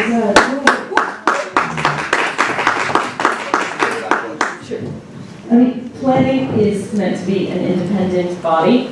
And I can't say because I am new to the area. I can only say that moving forward, I will be upholding democratic process in terms of planning. And to be honest, an MP, all they can do in planning, because it is a devolved power, is lobby. I can write to the Secretary of State, I can work with local residents groups and work closely with councillors. But I think for me, I will always look at planning in the guise of, is this right for the residents? Does this protect the interests of the people of Beaconsfield? Does it put them first? And are the developers being held to account? I can only speak for myself and moving forward, but I do have a track record personally of standing up to developers, and I will be doing that here. Thanks. So thank you. I'm just going to let colleagues who of course works in local government to make a point as well. I'm just going to address the question that I think was being asked there, which may not have been as much about the local plan as about government in Buckinghamshire. When you are in an environment with effectively 100% majority, it appears very difficult to change that. And believe me, I know. I'm the lone voice of Labour in South Bucks. You know, it's a lonely place to be. But in our local authorities, they do have a complete majority. So what you were suggesting is that they've exercised that. Now I can't say whether they have or whether they haven't. There has been discussion. I've noticed in the local papers. I mean, there was a local councillor who did resign, who said that government happens behind closed doors in Bucks. I think that's the point that you were making, but you will find that in any area, and I think Joy is probably quite aware of it, in Ealing where she's in a minority, and it's a Labour majority, and she probably suffers from exactly the same situation. Thank you. Now, if you'd like to come forward, just give your name and then make your point. Hi, my name's Colette. This is a question for Dominic Grieve. You say you work and support the Beaconsfield Society. A lot of the people in this room have voted for you for 25 years or 22 years or whatever it is. So how come this plan, the South Bucks plan, has actually got as far as it has if you've been effective? Because as an MP, my role in the plan, I can lobby, I can talk to councillors, I can regularly to South Bucks and have quarterly meetings.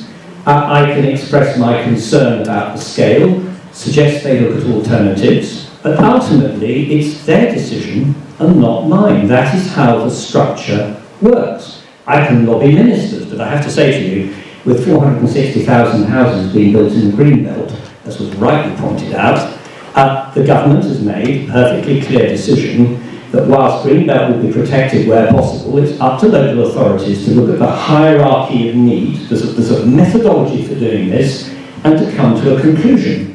And whatever my personal views may be, one of the things I learned a long time ago as an MP is that you can lobby, you can talk, but at the end of the day, if it's a decision which is made by another authority, you cannot overpower it. And that's how the system works. So that's the answer, I'm afraid, to your question. And perhaps it's a good thing we don't have these extraordinary powers to exercise on our own, which is why you have things called district councils to do that. Thank you. Okay, Roger, and then Alison, if you'd like to have the final word on this at the end. Dominic was quite right to point out the population is going to grow to 69.4 million by 2028. It's 3 million increase in 10 years. What the ONS also says is that 73% of that population growth is due to immigration, net immigration. So the question I'd like to ask the panel, would they prefer to see controls on immigration or the loss of the Greenbelt? Because that's the choice we have. I think there's a lot of time to call out on calls, because I can see that might just take up rather a lot of time. So I'm going to give Alison the last word again.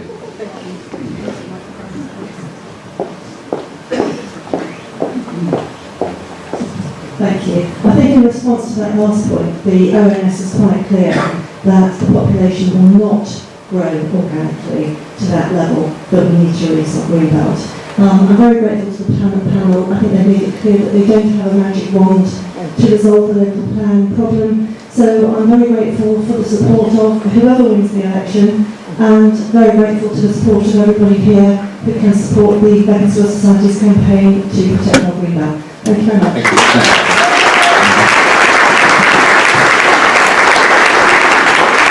I want to move on now to the issue of social care, and I'm going to invite Kat Pallas, who's a care worker, to put this question to the panel. As a home help working in elderly care, I feel that all parties have let the older generation down, many of whom fought bravely in wartime for our freedom. It was that generation that brought about the NHS and welfare states.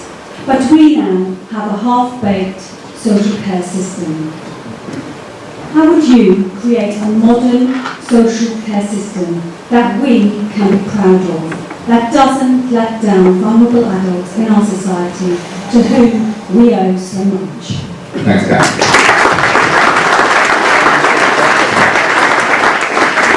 Absolutely. I think it's extremely important for us to look at this issue, which is rising up the political agenda, and is a very important issue.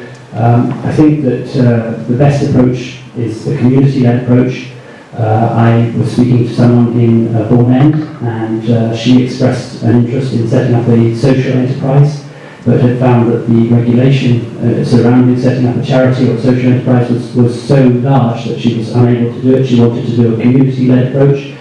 She worked in social care. So I think that a community-led approach that allows for the easier formation of community groups to lead this would be important. I think a wider national discussion needs to be had about this issue, because clearly it is pressing on the NHS too much, which the NHS is delivering very good medical care, but a lot of these issues require a very long-term approach that the NHS is perhaps less geared to provide.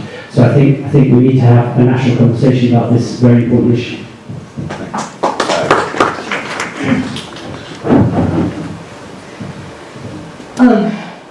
I'm an older person's champion, and I think that this issue is so important for our future, and out of respect for the men and women who gave their lives, who have invested their entire working lives in this country. And particularly for me, what's very important is having GP access and being able to have older people who may have mobility issues to be able to get an appointment with their GP without having to come into the surgery, and to still offer older residents the ability to have a home visit.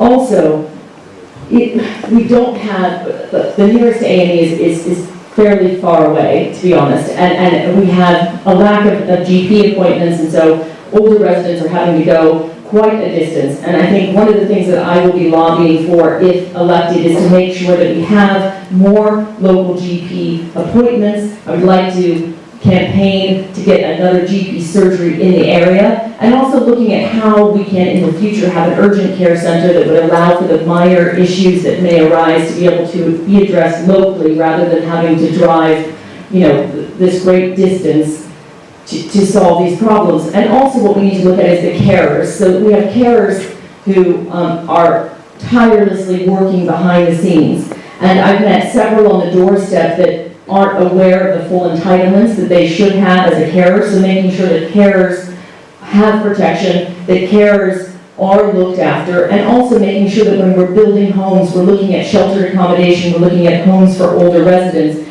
so that everyone can stay in the community. And we have to look at this holistic approach of how the NHS and the council balances their budgets together in working in partnership to improve outcomes for older residents. And I will be lobbying government to make sure that we here in South Bucks receive a greater portion of funding.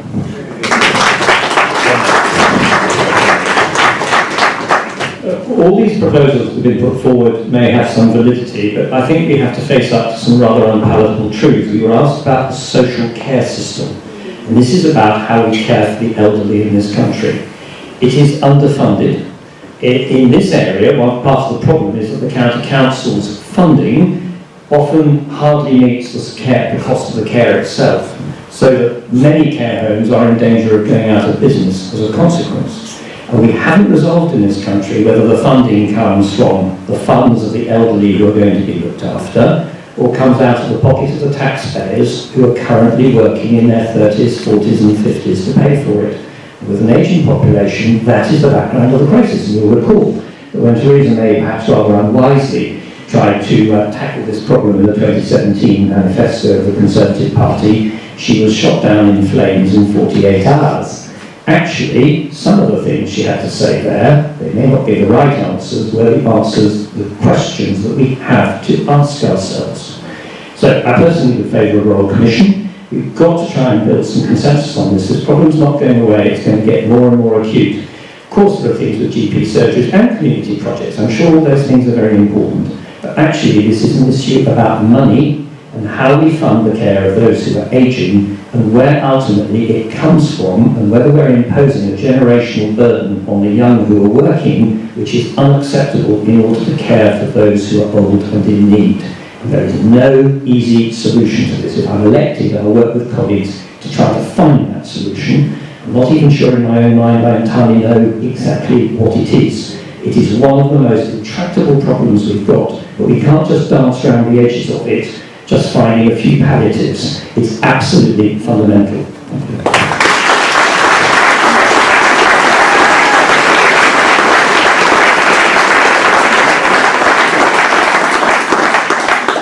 So I've been reading some research by Age UK that said at least 74,000 older people in England have died or will die waiting for care between the 2017 and 2019 general elections.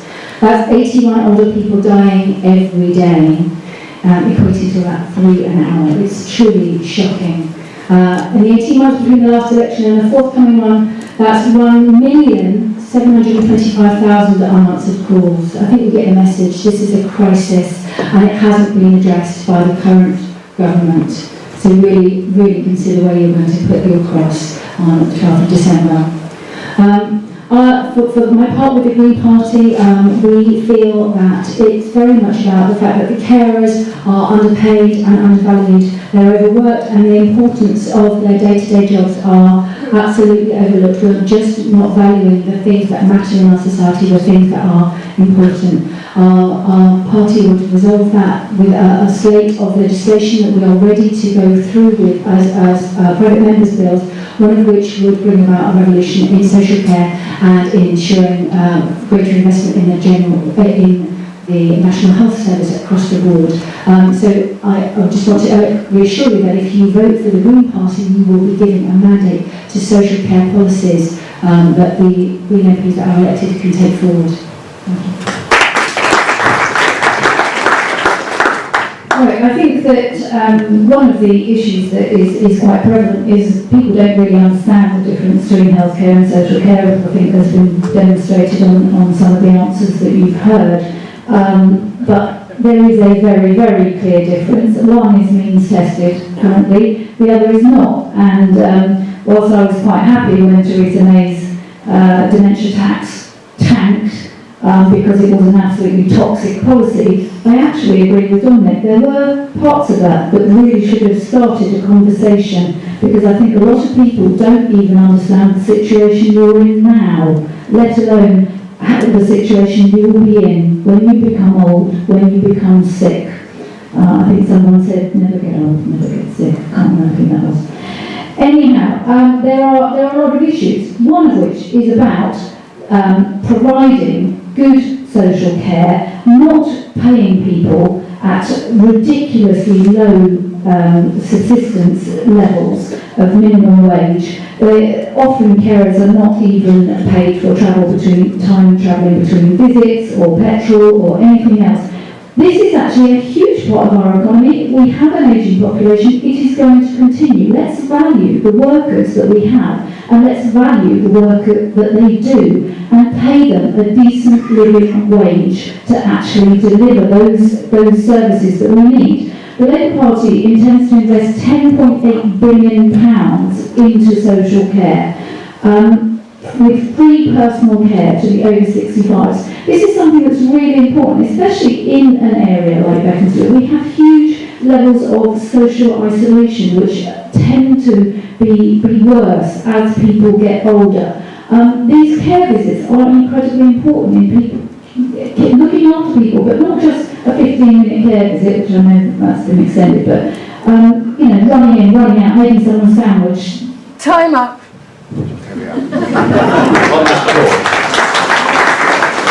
Any thoughts from the floor? Anyone wants to come and make a point? Yes. Lady at the back, would you mind just coming to the front? Actually, whilst you're making your way to the front, you sir, if you'd like to come forward, perhaps if you could just give your name and make a point there. Dear, yes, if you'd like to come to the front. Can we just make an announcement? If you own a Ford Z-Tech, and you parked it rather uncleverly outside, you're blocking everybody in. So you have that embarrassing thing out, standing up and walking out. Ford Z-Tech parked badly. What was the YD06? YG06. This is what we all forget our number plates. Okay, with somebody else. All stuck here. No one on the panel. Right. Whilst the question's being asked, do just slip out surreptitiously. But let's have the first. Right. Until very recently, I'm green. Is that microphone being heard at that? Fine, great. Oh, too loud, sorry. Mine's too loud. Yeah, mine can hear. Sorry, I want this one here. Is that being heard? Good. Sorry. Until very recently, I was a child clinical psychologist in our local cancer services, and I've left because the stress level was so ridiculously high that I thought my own health was at risk. I've left a bewildered, very, very beleaguered team of about 2 or 3 people in the specialist area. I really loved working for the NHS. It was a great organisation to work for many years. I worked there for 15 years. I believe that the Conservative Party are slowly but surely selling the NHS off and privatising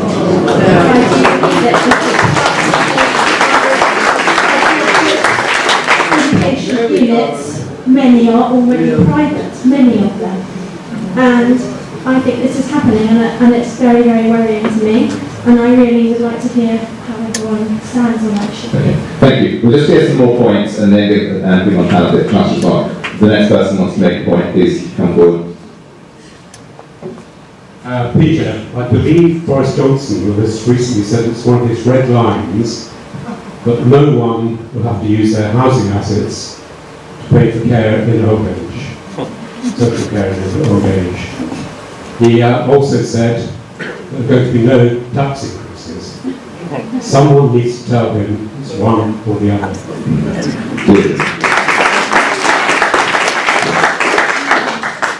In addressing the issue of social care, I think it is fundamental to understand the unpaid care of loved ones. And any government should address the issue that people who care for their loved ones get very little support, and particularly once a partner is past pensionable age, they cannot even claim any help financially. Those kind of things, particularly if you are thinking of a generation that will have to work till it's 70, then we will have people who are struggling to work while caring for their elderly loved ones. I think that has to be taken into factor when we keep raising the pension age. Thanks, Vivian. One more point quickly.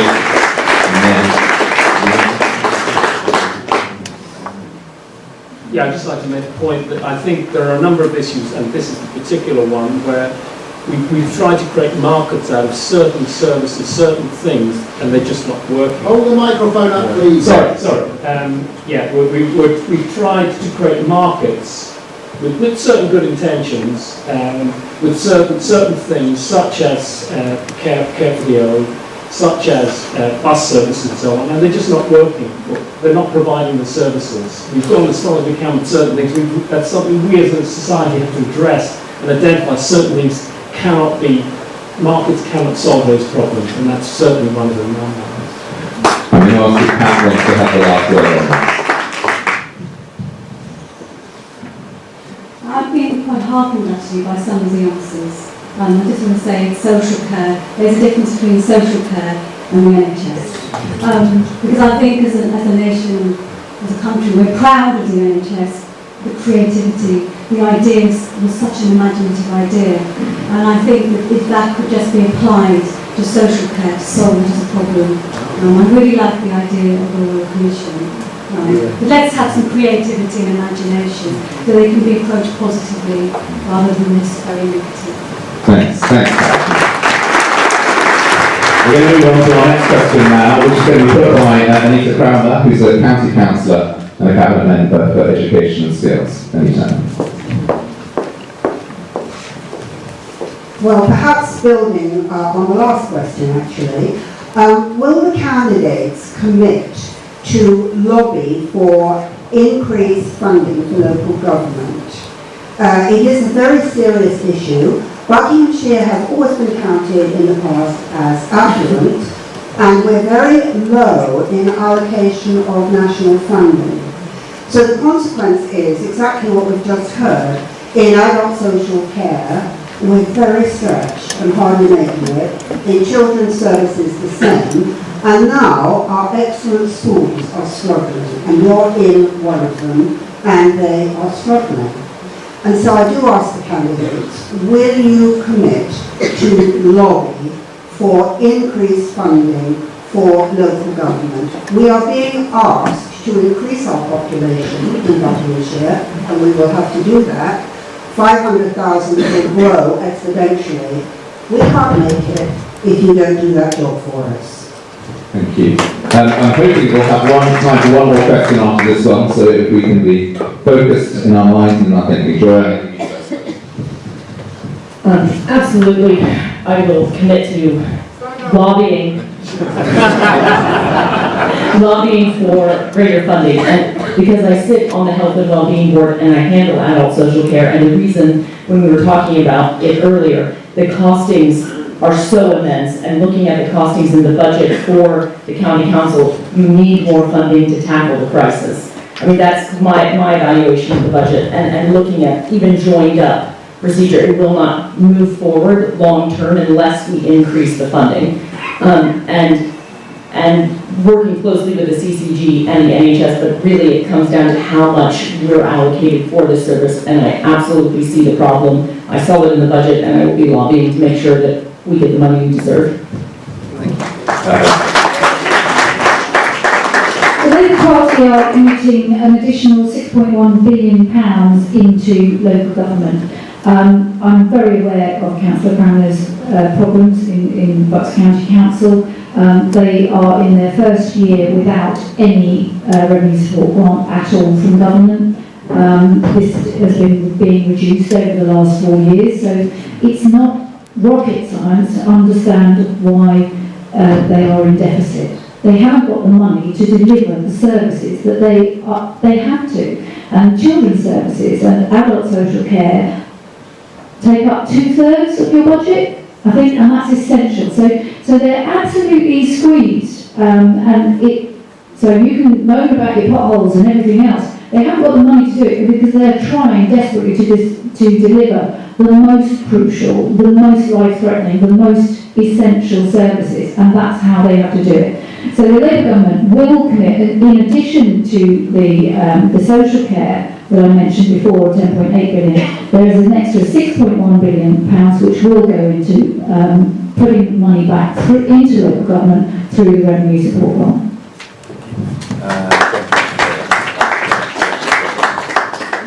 Sorry, it is me. Okay, so it's irrefutable really that we need increased funding. I think there was an article in the Financial Times that was produced by 163 economists that said we must have more spending on public services. Local government wants to deliver a lot of those services. It's not able to because it doesn't have the money to do so. And that's so that's why, when some people balk at the spending from Labour, and it's similarly around the Green Party spending, but we've had so many cuts year on year on year, and we now need an injection of investment. So I'm also, a Green Party, I are committed to devolving powers, more powers to local government. Sometimes people are scathing about local government, but really that is because they haven't had the money to deliver the services that they wanted to do previously. So I would like to see more community involvement. We've talked already about communities getting involved with environmental projects. Communities want to do more, and they are best placed to find the appropriate solutions. But of course, in order to do that, and in order to have, as Rex has already alluded, in order to have that so that we have all voices heard, we need a reform of the voting system, not just nationally, but locally as well. So we need a more proportional way of electing our local councillors so that all voices can be heard. As I learn among the candidates up here, the person who's been badgering Anita on a weekly basis with letters pointing out some of the problems that we're facing on child and adult care, which are real ones, and which I've also never criticised the county council for the difficulties it's had. Sometimes there's been difficulties with mistakes, but actually the basic difficulty is money. I can promise that if I'm elected, I will be lobby for more funds. But I simply raised this question. The money's got to come from somewhere. It's coming from government. It's going to have to come out of general taxation.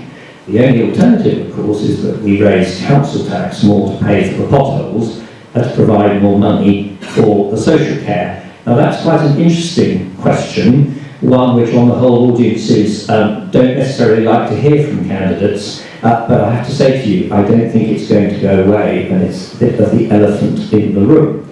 Because one way or the other, the money has got to be found. But yes, Bucks is chronically underfunded.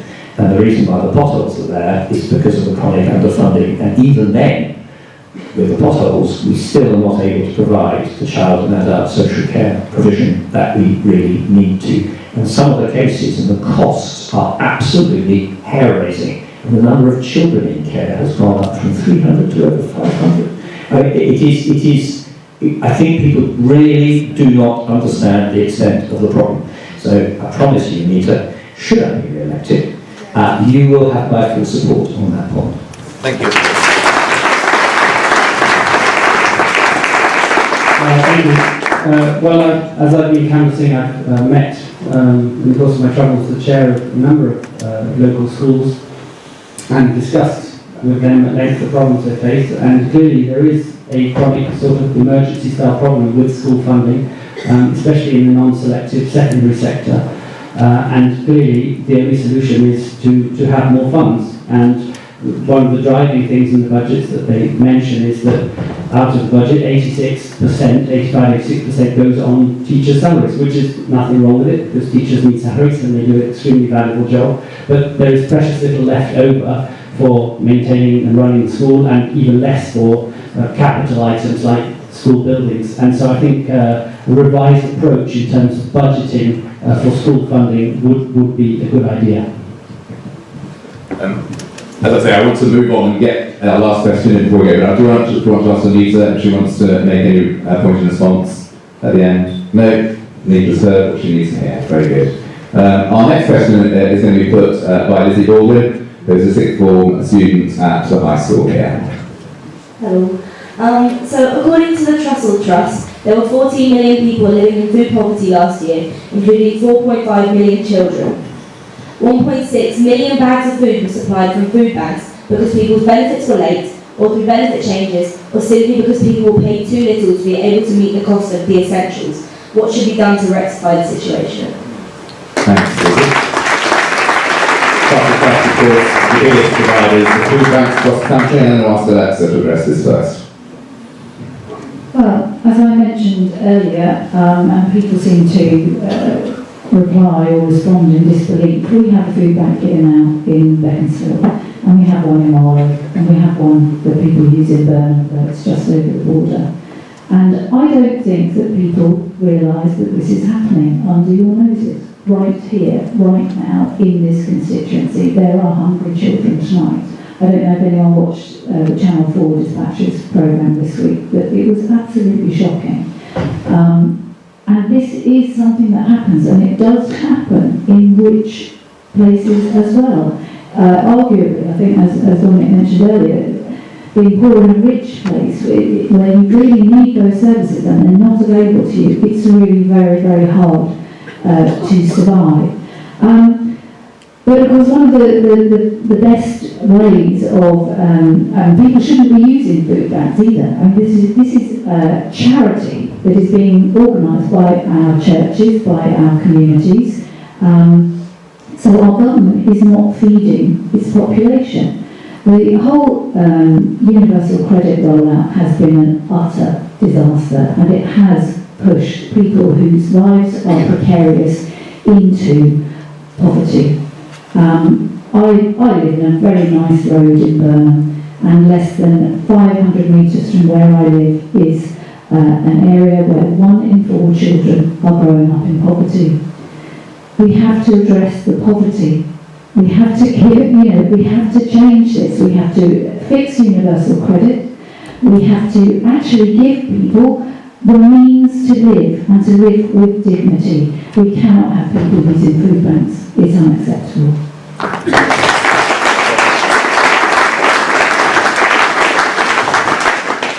My experience as an MP is that the principal reason why people end up in food banks is usually actually because their benefits have been improperly suspended.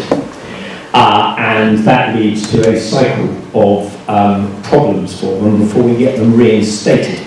This is a really common phenomenon. So that although the amount of money that is being allocated, if it came regularly and with reasonable budgeting, is likely to be sufficient to meet the needs of a family, including children, it falls to pieces very quickly, either where there's a suspension because there's a belief that the wrong welfare payments, benefit payments are being made, or alternatively, it's often accompanied by debt. So those two things are undoubtedly very unsatisfactory, and I've complained long and hard to my colleagues in government about the way in which the appeals system works for benefits, which in my view is creating part of this problem.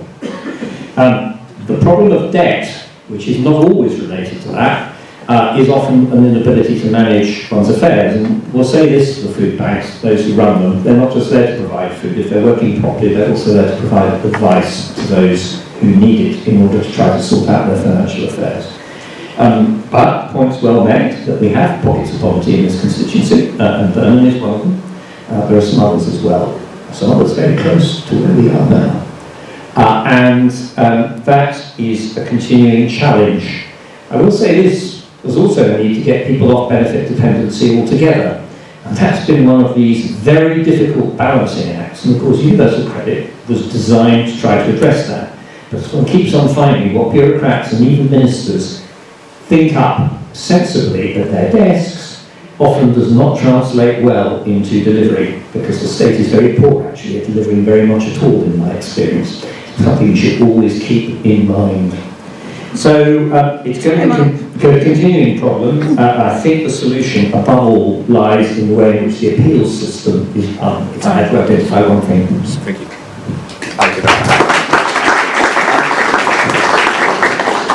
Well, I mean, clearly, the fundamental role of the state is to care for the most vulnerable people in our society, and it's completely wrong and unacceptable that people go hungry.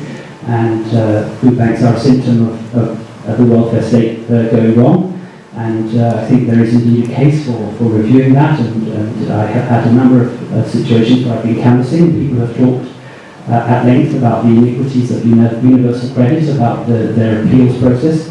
So I think that it is sensible for us to review that and to review the appeals process so that there is some sort of emergency measure or way to avoid people getting into a cycle where they face this need. So I think that's certainly something we should look at. Finally, Zoe. So I've got another statistic for you to back up what was already said by the opening question. Just to put this into our minds, we've got now more food banks than we have got McDonald's chain stores in the UK.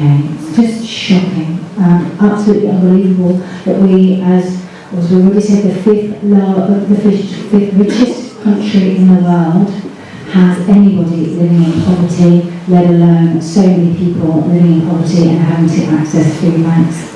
It seems to me that it is absolutely clear that the government's policy of trickle-down economics, where the rich get richer and that trickles down through to raise everybody up and out of poverty, just does not work. We've got the evidence before you to prove that that's absolute nonsense.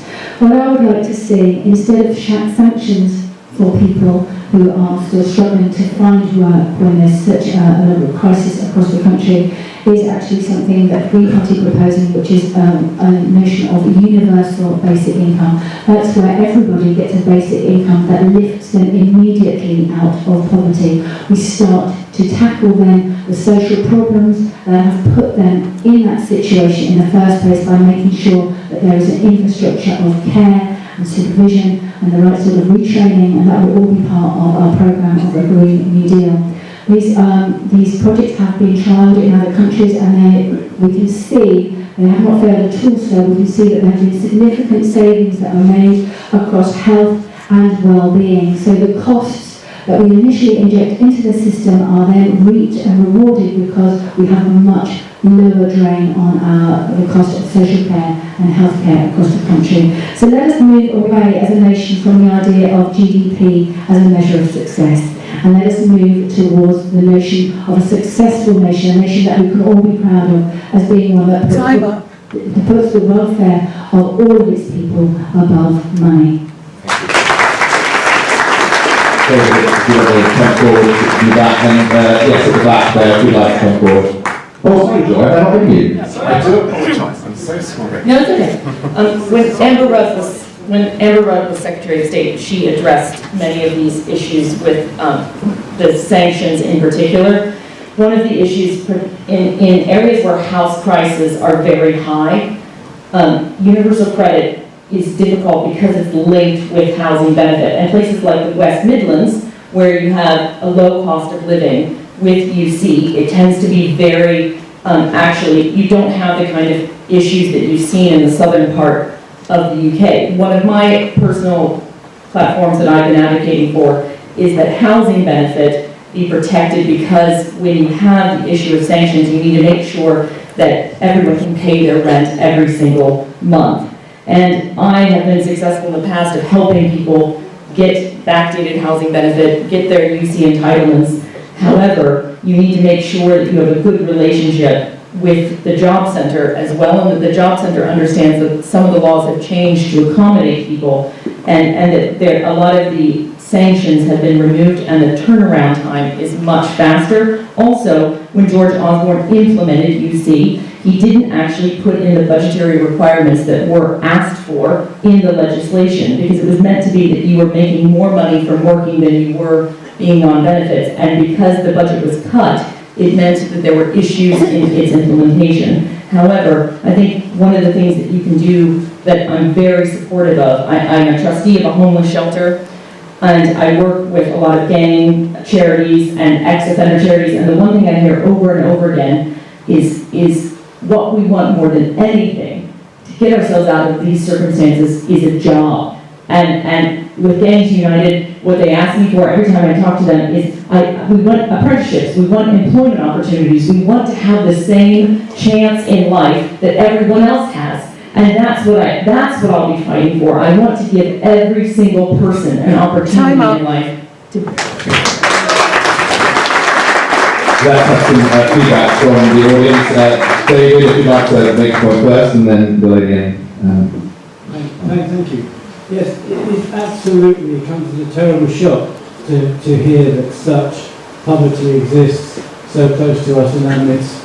But if we step back a bit and look at one of the factors that might have caused it, one of the things that have caused it is the fact that wages are low.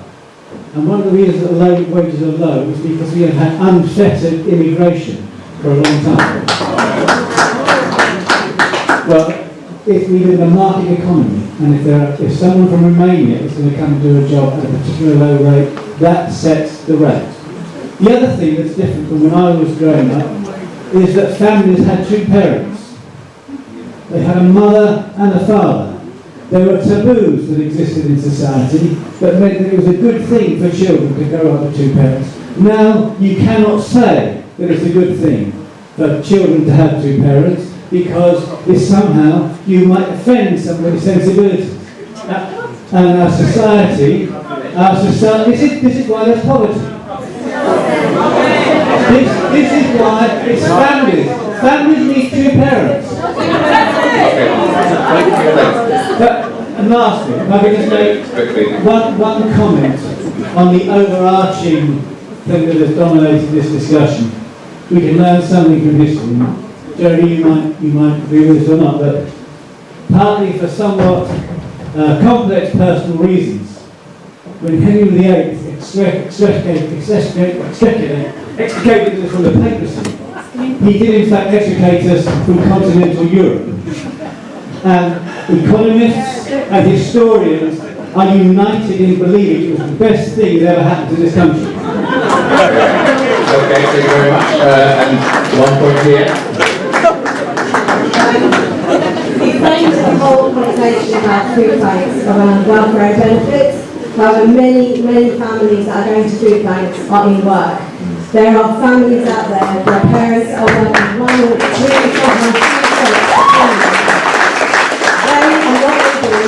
They're not getting any benefits. They are privately renting. They are working, sometimes working so much they can't even see their own kids.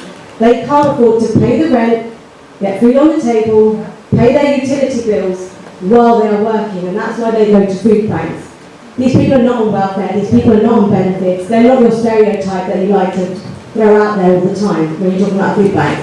Normal people who work in public services, people who go out and work weekends, nights, days, are going to food banks. What are you going to do about that? Because it's not about welfare and universal credit all the time.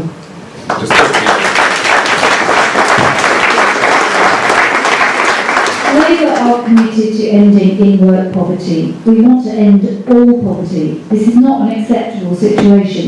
So people are telling me all the time, oh well, you can't afford this investment in our country. What I say is we can't afford not to invest in our country. We need to pay people a living wage. We need to actually inject that money. If I give 20 quid to my daughter, who has no money, she's 18, the first thing she does is she goes out and spends it. If I give 20 quid to a millionaire, he tucks it in his back pocket, it stays in his bank, it doesn't go anywhere at all. So what you need to do is, if you want to actually inject some energy and into growing our economy, we have to invest. We have to pay people, we have to rebalance the inequalities in our society and actually allow people to have some quality of life, not be using food banks, not be working 2 jobs. It has nothing to do whether they have 2 parents or not, and actually give people dignity and take them out of poverty.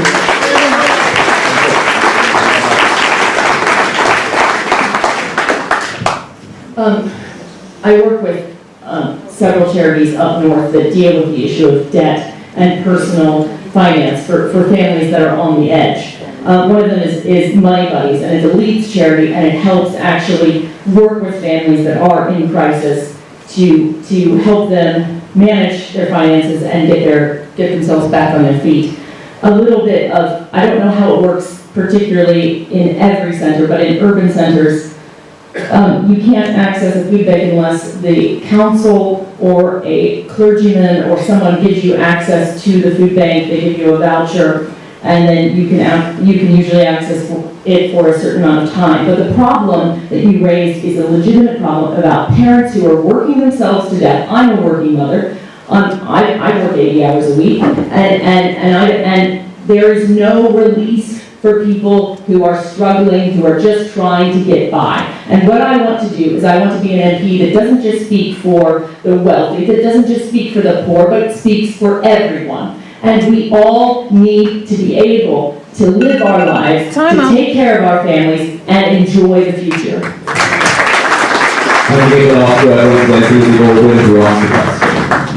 Yeah, I just wanted to add to the point that the fact that NHS nurses are going to our food banks is quite literally a disgusting thing. It's happening actually. Like, it hurts my heart to think that there are people working for our public sector who can't even afford to feed their families. And I would also like to add that the disability benefit system in this country is truly astounding. The way we mean to test our disabled people in this country, you have no idea how disabled people live in this country. Like the fact you make, I don't know, what is it, like disabled people have to walk 200 metres? How on earth do you know what what's going on that day. They like 200 metres, they can walk 200 metres so they can go into the supermarket but they can get back out again. So like the way we tested in this country, I think the Tory government has not dealt with disabled people in this country well.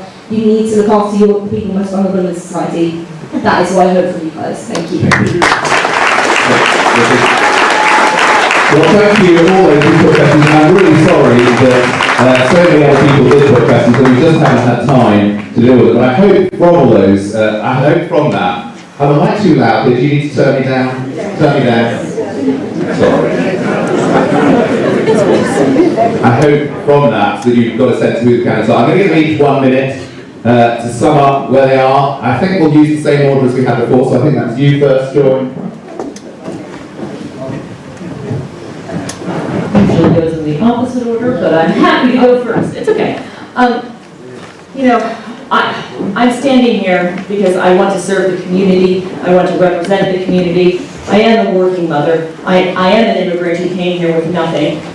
This is the greatest. I love this country, and I want to be able to honor the result of the referendum, to deliver Brexit, and to make sure that we can move our country forward. And what you will get with any other candidate is more delay, more indecision, and you will not have a candidate that can speak for the people of Beaconsfield, that can advocate for more adult social care funding, and can work within the parliamentary structure to deliver the results that matter. Thank you.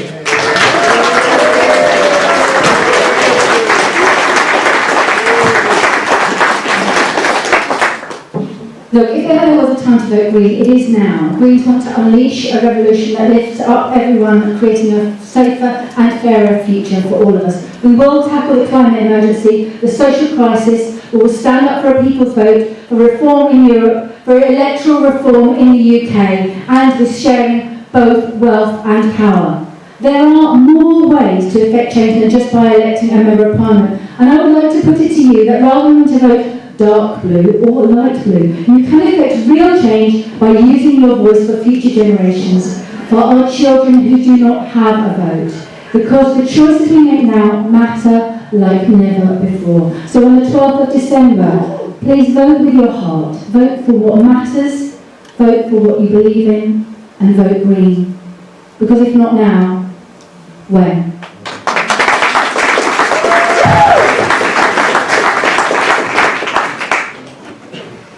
I'm not interested in dark blue or light blue. We can have a change. The fact that people have never believed it here because you never see it doesn't mean it can't happen. We have people living in this constituency who need real change. And the only party that is going to bring it about, that is going to make the investment and to mend the inequalities that are here, even if you can't see them, is the Labour Party. So please vote for me on December 12th.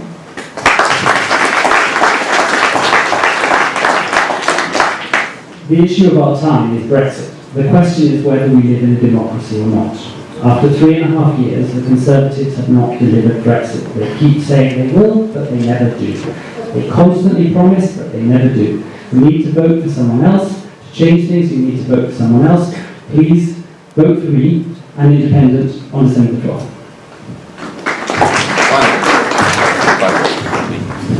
It's been an immense privilege for me to represent this constituency over the last 22 years. I hope I've done some good. My circumstances are unusual. Somebody said I've been cast into outer darkness, but I have to say to you, I feel rather I've been chucked out into the light.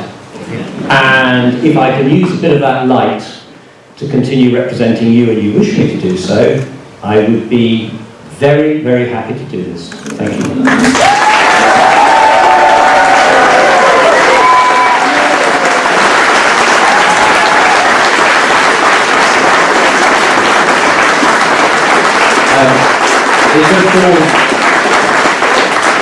It just wanted me to thank all the candidates for coming and thank you for listening to all their views courteously and respectfully, and thank you to all those who contributed through the evening as well.